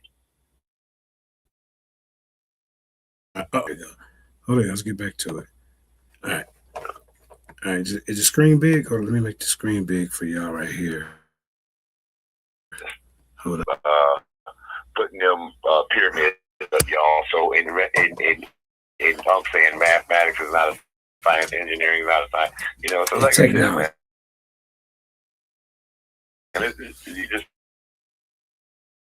run his mouth and making up stuff trying to promote not the term science, so that it should be called the age of lying or the age of weaponization of science. That's what it should be called. You ready? Let's keep going. Let's keep going. All right, hold up. All right. So mathematics, Indian mathematicians are credited with development of the decimal system. I read that earlier. So I'm gonna go through West Africa, North Africa, East Africa, and South. I ain't gonna leave Africa out, y'all. Trust and believe that. So let's keep going. Mathematics. Okay, so we got that. Indian mathematicians are credited for development of the decimal system. Medicine, are your Ayurveda, a traditional system of medicine, has been practiced for thousands of years. Ancient Indian physicians also performed cataract and plastic surgery. We said that. Metallurgy, the famous iron pillar of Delhi, which has resisted corrosion for over 16,000 years, is a testament to the advanced metallurgy skills in ancient India. Let's go to Egypt. Let's go to Egypt. The ancient Egyptians developed practical science to build their monumental structures and manage their society. And see, when you see this little link right here, y'all, see, this is where you can get your sources and stuff when you hit those little links. See, right? See at the bottom right here, say sources. So, you know, once I squeeze it back down and then I push this right here, the sources come over here on the side. You see? You see that, y'all? So I don't know. They have a problem with AI, but it gives you the sources right there. Share this string. What are y'all seeing right now? Share this tab instead. I just hit that. Now tell me if you can see that. What's up on the screen? See? These are sources. Look. Hold up. Let me see. Hope I ain't mess it up. Damn.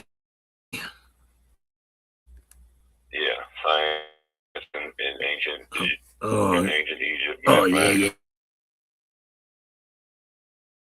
Yeah, buddy. Okay. Yeah.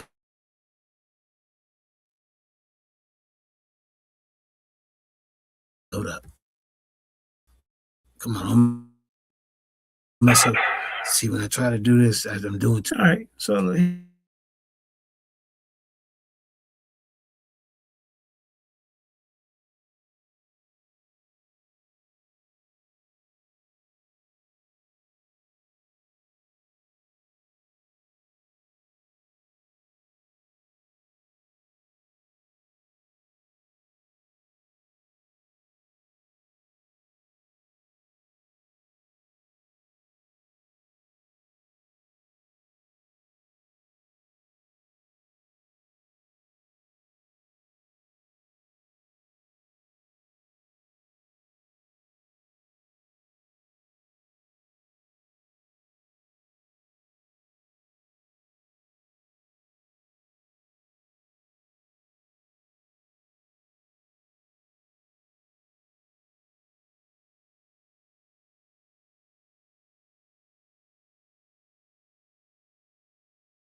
mathematics, engineering, say that, JJ.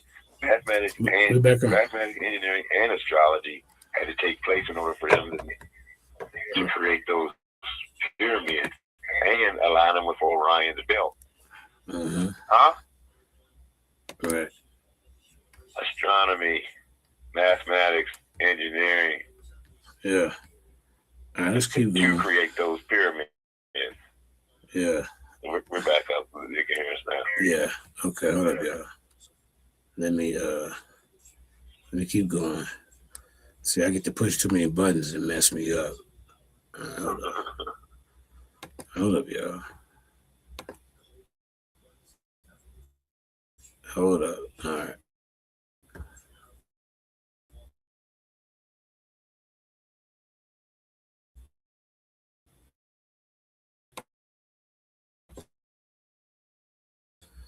Okay. Let's see what we got. I started doing too much. God for this clearance and all the praise goes to the Creator. Yeah. You know. All right. Can you see it now? Yeah. Oh, it is up? No, not yet. Not yet. I'm sorry. Yeah, see, that's where I be messing up. This is where I be messing up. Hold up, y'all. 'Cause he already done messed up. Oh, man. Oh, wait. Share to collected to this tab. Can you see it now? No? It's loading. Okay. And yeah. Is it up? But you know, this is why I brought this to JJ, and then JJ, like I said, JJ's right on it. I knew he would take to it because, I mean, when you're lying this much about, because JJ don't pay no attention to side, the different platforms. I'm gonna say, I ain't gonna. No, you're right. I don't watch something. Yeah, I don't watch pay this shit. attention to some of these different platforms, so he wasn't hearing the argument, and that's the only reason. But as soon as I brought to him, I knew that he was going to jump on it. And then right here is just the Monk and Unk's talking point. He's a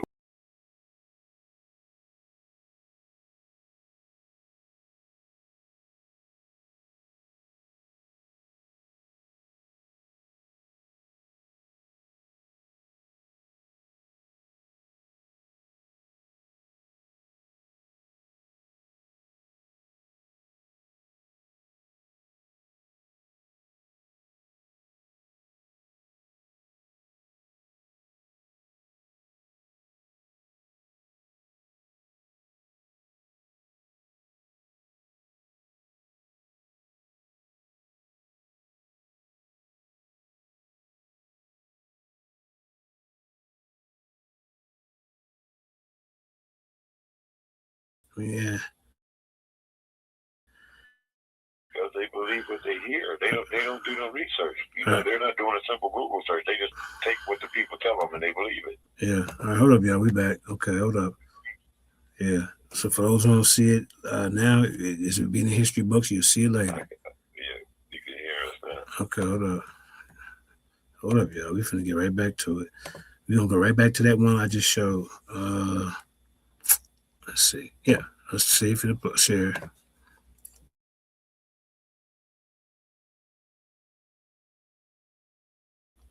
Sharing the stream, y'all. Damn, man, I shouldn't even mess with it. Y'all seen the article. Now I can't get it back up. Hold up. Can't get the article back up. Hold up. Yeah, I shouldn't have messed with it. But y'all seen the article I had. Oh, there it is. You in some goddamn trouble. You see? Yeah, I see it. I see it. I got the delay. Man. Okay. Damn. Uh-oh. Oh, let's see. What am I doing wrong? All right, there it is. Yeah, I see it. All right. Now remember, they set up there. We're probably do a part 2 or 3 on this, y'all. All right. So, Uncle, if you watch it right now, you said that there was no ancient science, right? So look at this. Science and they was even laughing at you, Sabio. I don't even know what you come your dumb ass up on stage for. It says you did the scientific method, could see the formality. And shut up. In the epistemology and the the physical. Philosophical nature. Yeah, scientific naturalism is the key to all understanding. So you guys don't. Shut up. Get that from.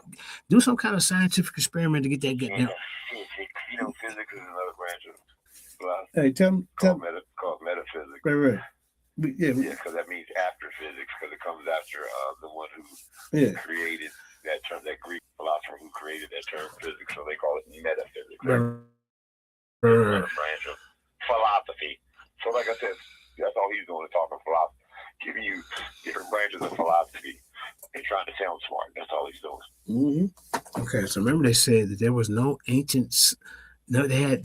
Look, read this article. Science in ancient Egypt, mathematics, astronomy, engineering, and medicine. They had all of this. The ancient Egyptians had advanced. Look at this. Had advanced scientific knowledge in areas such as mathematics, engineering, astronomy, and medicine. They preferred the practical over the theoretical science.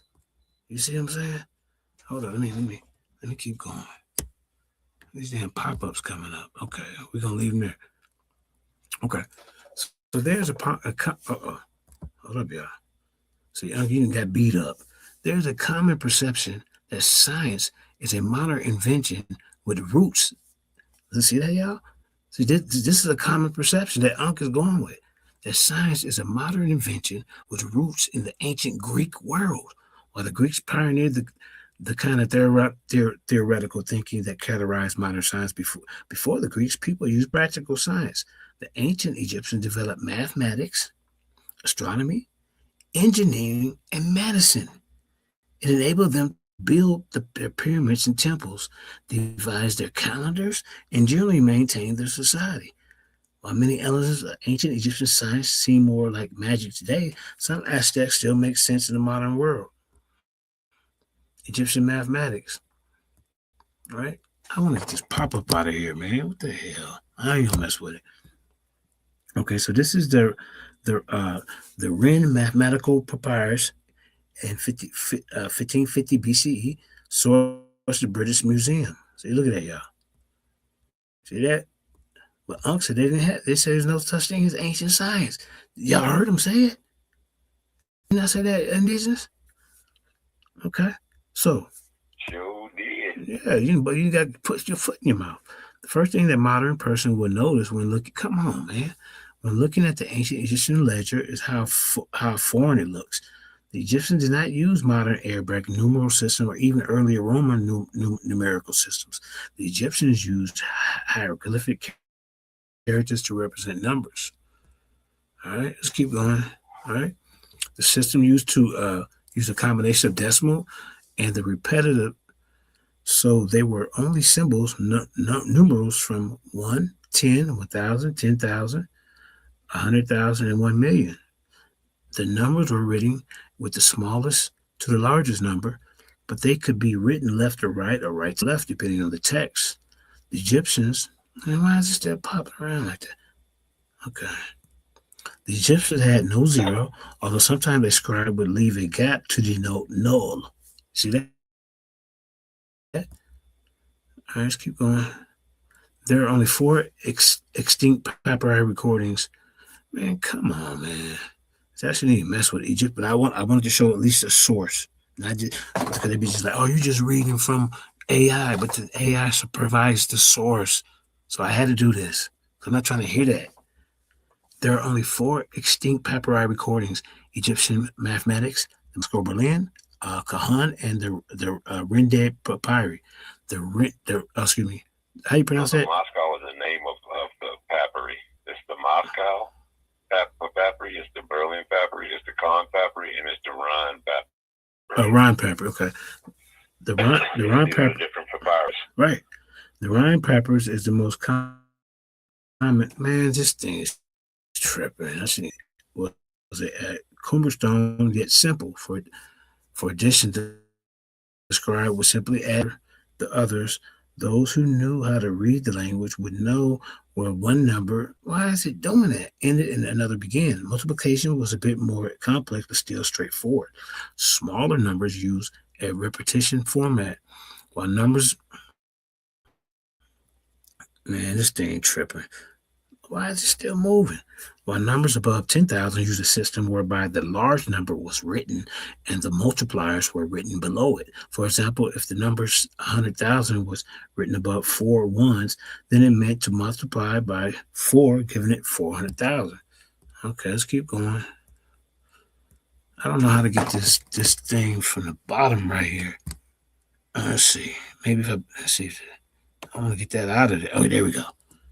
All right, y'all. Remember, Unc said that they didn't have ancient science. I mean, I don't know where you're getting this from. The letter for the The letter for the R sound. Excuse me. Let me read this at the bottom. What is this right here? I gotta show you the source. Y'all see that? Okay, this is 70 Dihan Wait Egyptian, 1850 to 1640 BCE. The source, the Metropolitan Museum. Each of the upside down horseshoe shaped symbol on the bottom represents the number 10. See that, y'all? But they ain't know nothing. See, they didn't know science and mathematics and all that. What the hell going on? The letter for the R sound, which was a human mouth character, was written above the numeral to indicate a fraction. For example, if the R letter was written above the four ones, it represented a quarter. Division was achieved by reversing the multiplication process. The Egyptians also developed geometry and even determined the value of pi as 3.16 by squaring 8/9 of a diameter length. It is important to note that the Egyptians never developed theoretical math and used their math for practical concerns, including accounting, engineering, and currency. Why does they don't think engineering didn't have some kind of process to it? Egyptian astronomy, right? This is the Wooten coffin cover depicting the sky goddess Nut, the signs of the zodiac, and personification of the 24 hours of the day. Egyptian 2nd century CE source, British Museum. Okay. While the ancient Egyptians devoted less of their intellectual powers to astronomy than their contemporaries in Mesopotamia, they were still observers of the skies. The Egyptians cited the Ursa Major and the Orion using an instrument known as the Merkhet, instrument of knowing, which was similar to the astrolabe. They used the Merkhet along with a sighting tool made from the central rib of a palm leaf. These instruments allow Egyptian scholars to align the Old Kingdom pyramids and sun temples with the cardinal points. You see that? It's got to be some kind of science to doing that, right? Align them from Ryan's belt. Right. Yeah. So they trying to say, well,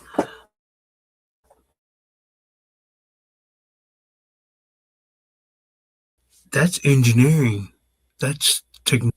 That's saying at the end of the day. Astronomy is a science, though, and if you want to get technical about it, how did they create their calendar, JJ? Remember I showed that in our last presentation? I think so. I remember, but and like Ptah's Sirius A. Yeah. Oh, yeah. You did. Yep. The Doga constellation where Sirius V is. Mm-hmm. Huh? Yeah, I remember I that. know about the rings of Saturn and how they know about Sirius D way before science even got close to it in the 1800s, huh? Mm-hmm. Like I said, y'all ain't ready. They ain't ready. Egyptians created their calendar off of that's astronomy, son. That's science. Right. So listen, the Egyptians. Here it is. I was about to tell you about it. I see Sirius right there in the middle of it. Just like I said, I can bust them in the head before you can even put out the information. Right. AI can't even keep up with me, JJ. What I tell JJ, AI don't even want this smoke. Well, this is not AI. This is a source. This is an article. This is, you know what I'm saying? Because they be like, oh, you just reading it. No, I went to the source.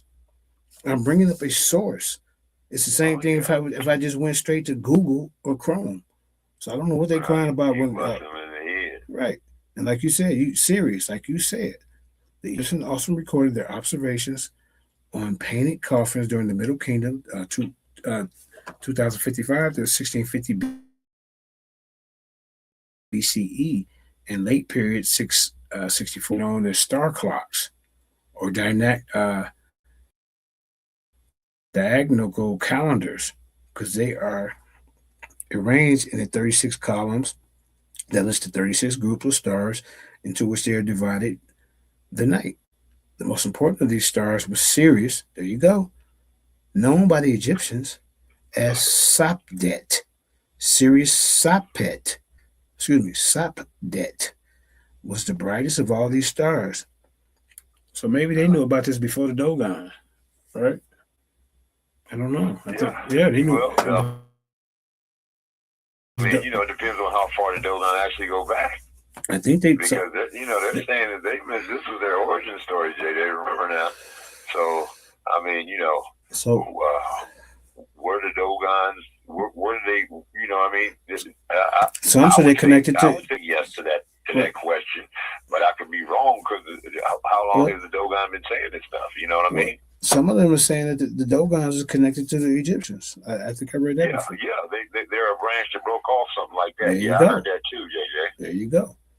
So yep. So that all, you know what I'm saying? That all plays into into that narrative. But we know that the Egyptians use it because it tells you it's the brightest of all the stars. Now that's Sirius A. Sirius B is a very tiny star that you cannot even see with the human eye, and you need advanced telescopes to see. And the Dogon was telling them that it was a bright, dense star that they suppose these people come from. I'm pretty sure they said they arrived on ships. Their origin story. That's but like I said, I could be wrong. But this is where they're saying that Sirius B, and they didn't find that out, for sure. They didn't find it out for sure until like 1880s, where they got a little glimpse of Sirius B because it was, because of its orbit, and they took had the telescope and took a picture of it, and they seen it, in its orbit, which takes 50 years for it to orbit around Sirius A. But Sirius A is the brightest star in the night sky. Okay, there you go. All right. So, the most important of the stars was Sirius, known by the Egyptians as Sopdet. Sopdet was the brightest of all stars, and is rising with the annual inundation of the Nile in July. Yep. Look at this. Egyptian scientists also recognized and named 5 planets by the time of the Middle Kingdom, 2055 to 1650 BCE. That was Jupiter, Mars, Mercury, Saturn, and Venus. Okay, let's keep going. You getting beat up, huh? I don't. And remember, I said Saturn and its rings. Yeah, and they also knew about Mars, Mercury, and Venus. so that kind of connects the Dogon with the Egyptians. I heard they were connected. Egyptian engineering.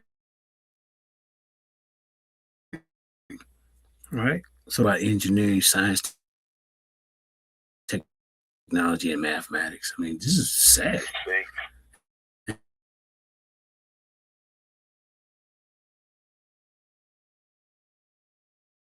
And then I seen Dr. Ask Dr. Matt how they build his fix about engineering. You ain't fooling me because you got doctor in front of your name. They got Dr. Reggie running around. That ain't no different than Dr. Pepper and Dr. J and Dr. J and Dr. Dre. I mean, come on, bro. Them ain't real doctors.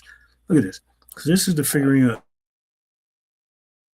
Imhotep, 664 to 322 32 BC. Sorry, Lavon Museum.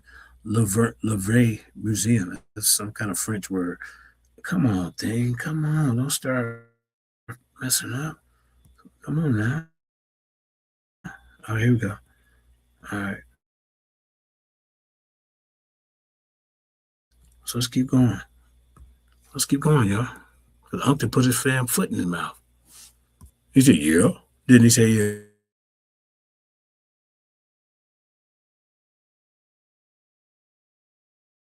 All from north, south, east, and west Africa.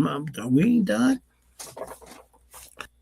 The ancient Egyptians are best known for their engineering practices.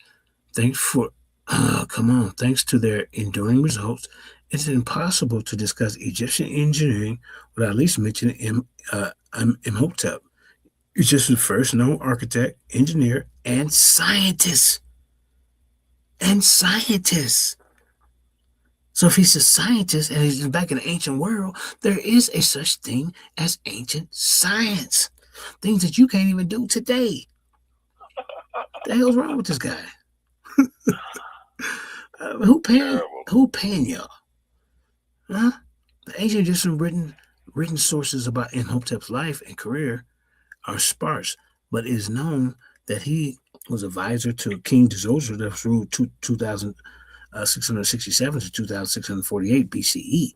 The advisors were extremely important in the old kingdom. They were representatives of the king's of the king in most government matters.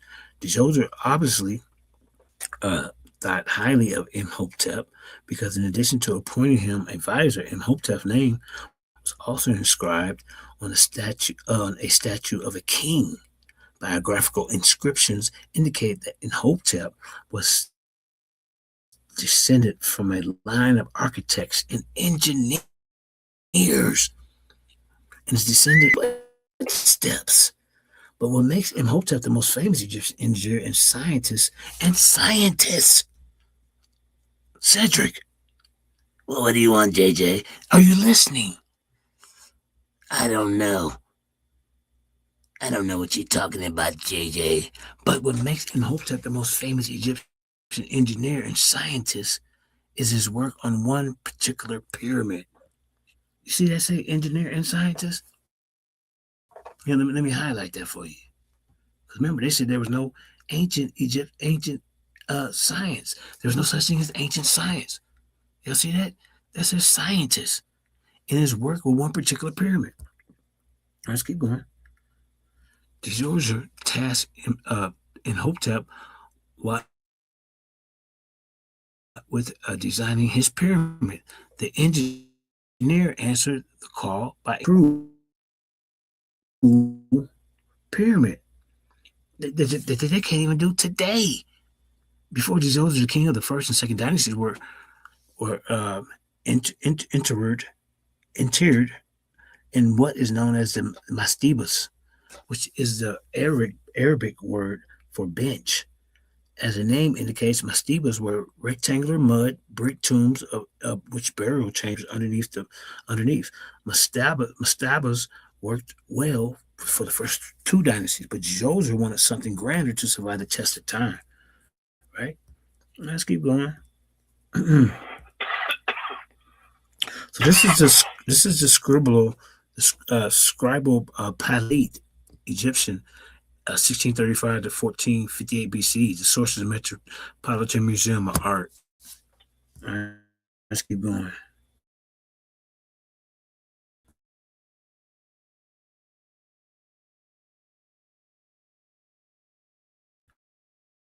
Huh? Just getting upset, but just up and embarrassing. I think you must. You see what I'm saying? You come from that Baltimore school, that Baltimore school system. You know, they didn't really care about them kids. See, I'm sorry you had to go through that. You see, I don't know, but instead, step improved by placing several successful. That pyramid had 6 steps and towered 196 feet over the necropolis. A step pyramid is also important because it was built in stone, which would be more enduring than the mud brick mastabas. Excuse me, mastabas. The pyramid builder of the Fourth Dynasty improved on Imhotep's idea and created the true pyramid.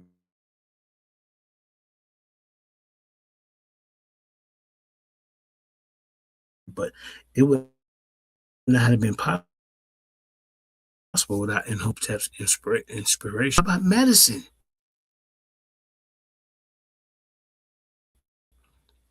Okay, I'm sorry. This is a different one. The papyrus in Brooklyn, the Brooklyn Snakebite Papyrus Egyptian of 589 to 525 BC, source Brooklyn Museum. You know, Unc didn't have any sources, did he?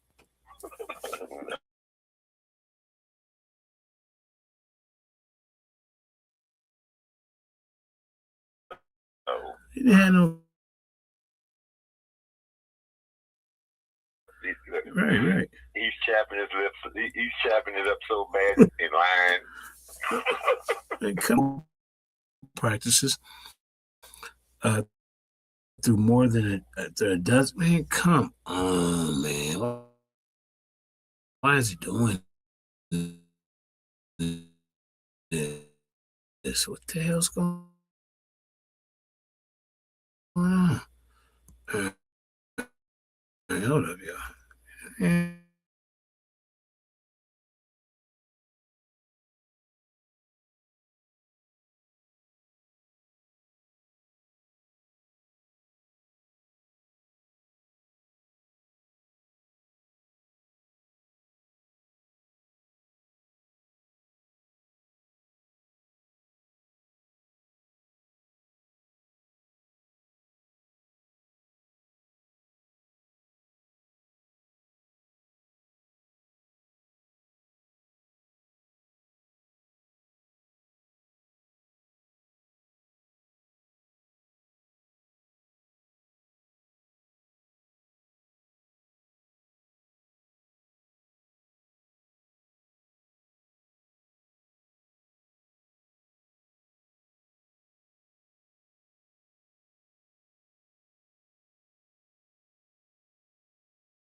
The next time we can show where they were saying Right. that you're saying these things, and then let you just we back now. You know what I mean? Okay, we back at this. Sorry about that, y'all. We having a little technical problem, but hope y'all get the point. Unc made a massive mistake by getting in front of us, saying that there was no such thing as ancient science. Okay, so we're gonna share the screen again. Angels, you want to talk for a second? Talk for a little bit. Yeah. Like I was saying to JJ, this is needed because we have so many people out here just following him behind what people say.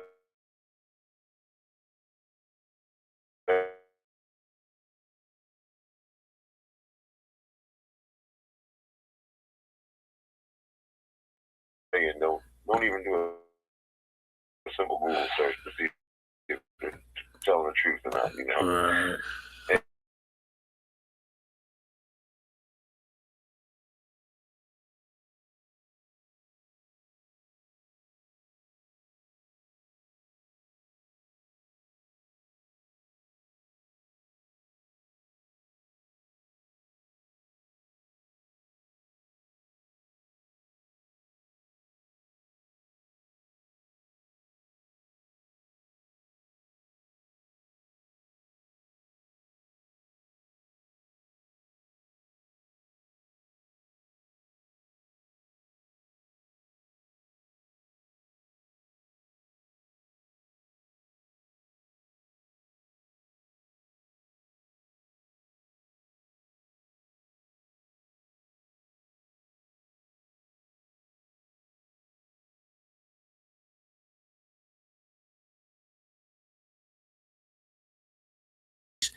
This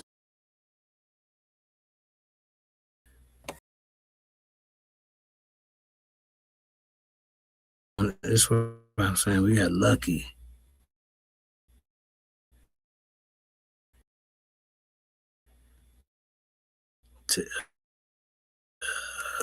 You see me? That's frozen. Frozen? All right, hold on. Let me get to the side. Yeah. All right, hold up, y'all. Hold up. We're going to get it right. Let's go right. Let's go like this. All right, now let's share. Yeah, hit that like, share, subscribe. This is Worldview Wars Debate League. Shout out to the Lions Den. Shout out to JJ7K TV. I hope y'all learning something and don't take what Unc say in the pseudo killers for face value. But if you don't know better, you can't do better. And they feed y'all misinformation. And that ain't right. You know? They running the whole scam, film flamming over there. Share the screen.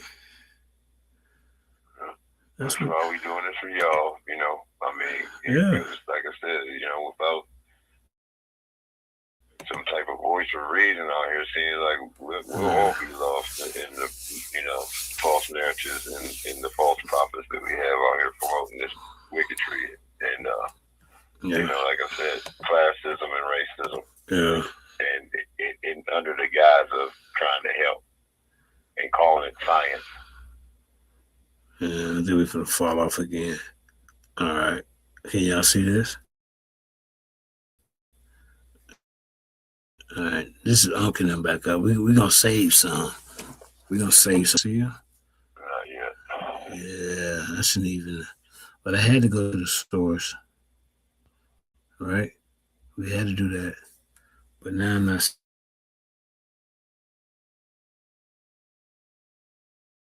seeing nothing.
I don't got no friends.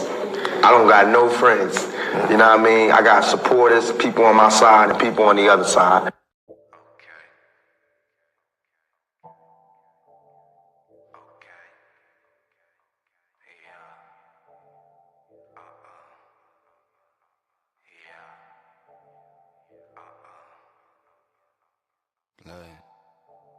Hating on me, don't stop.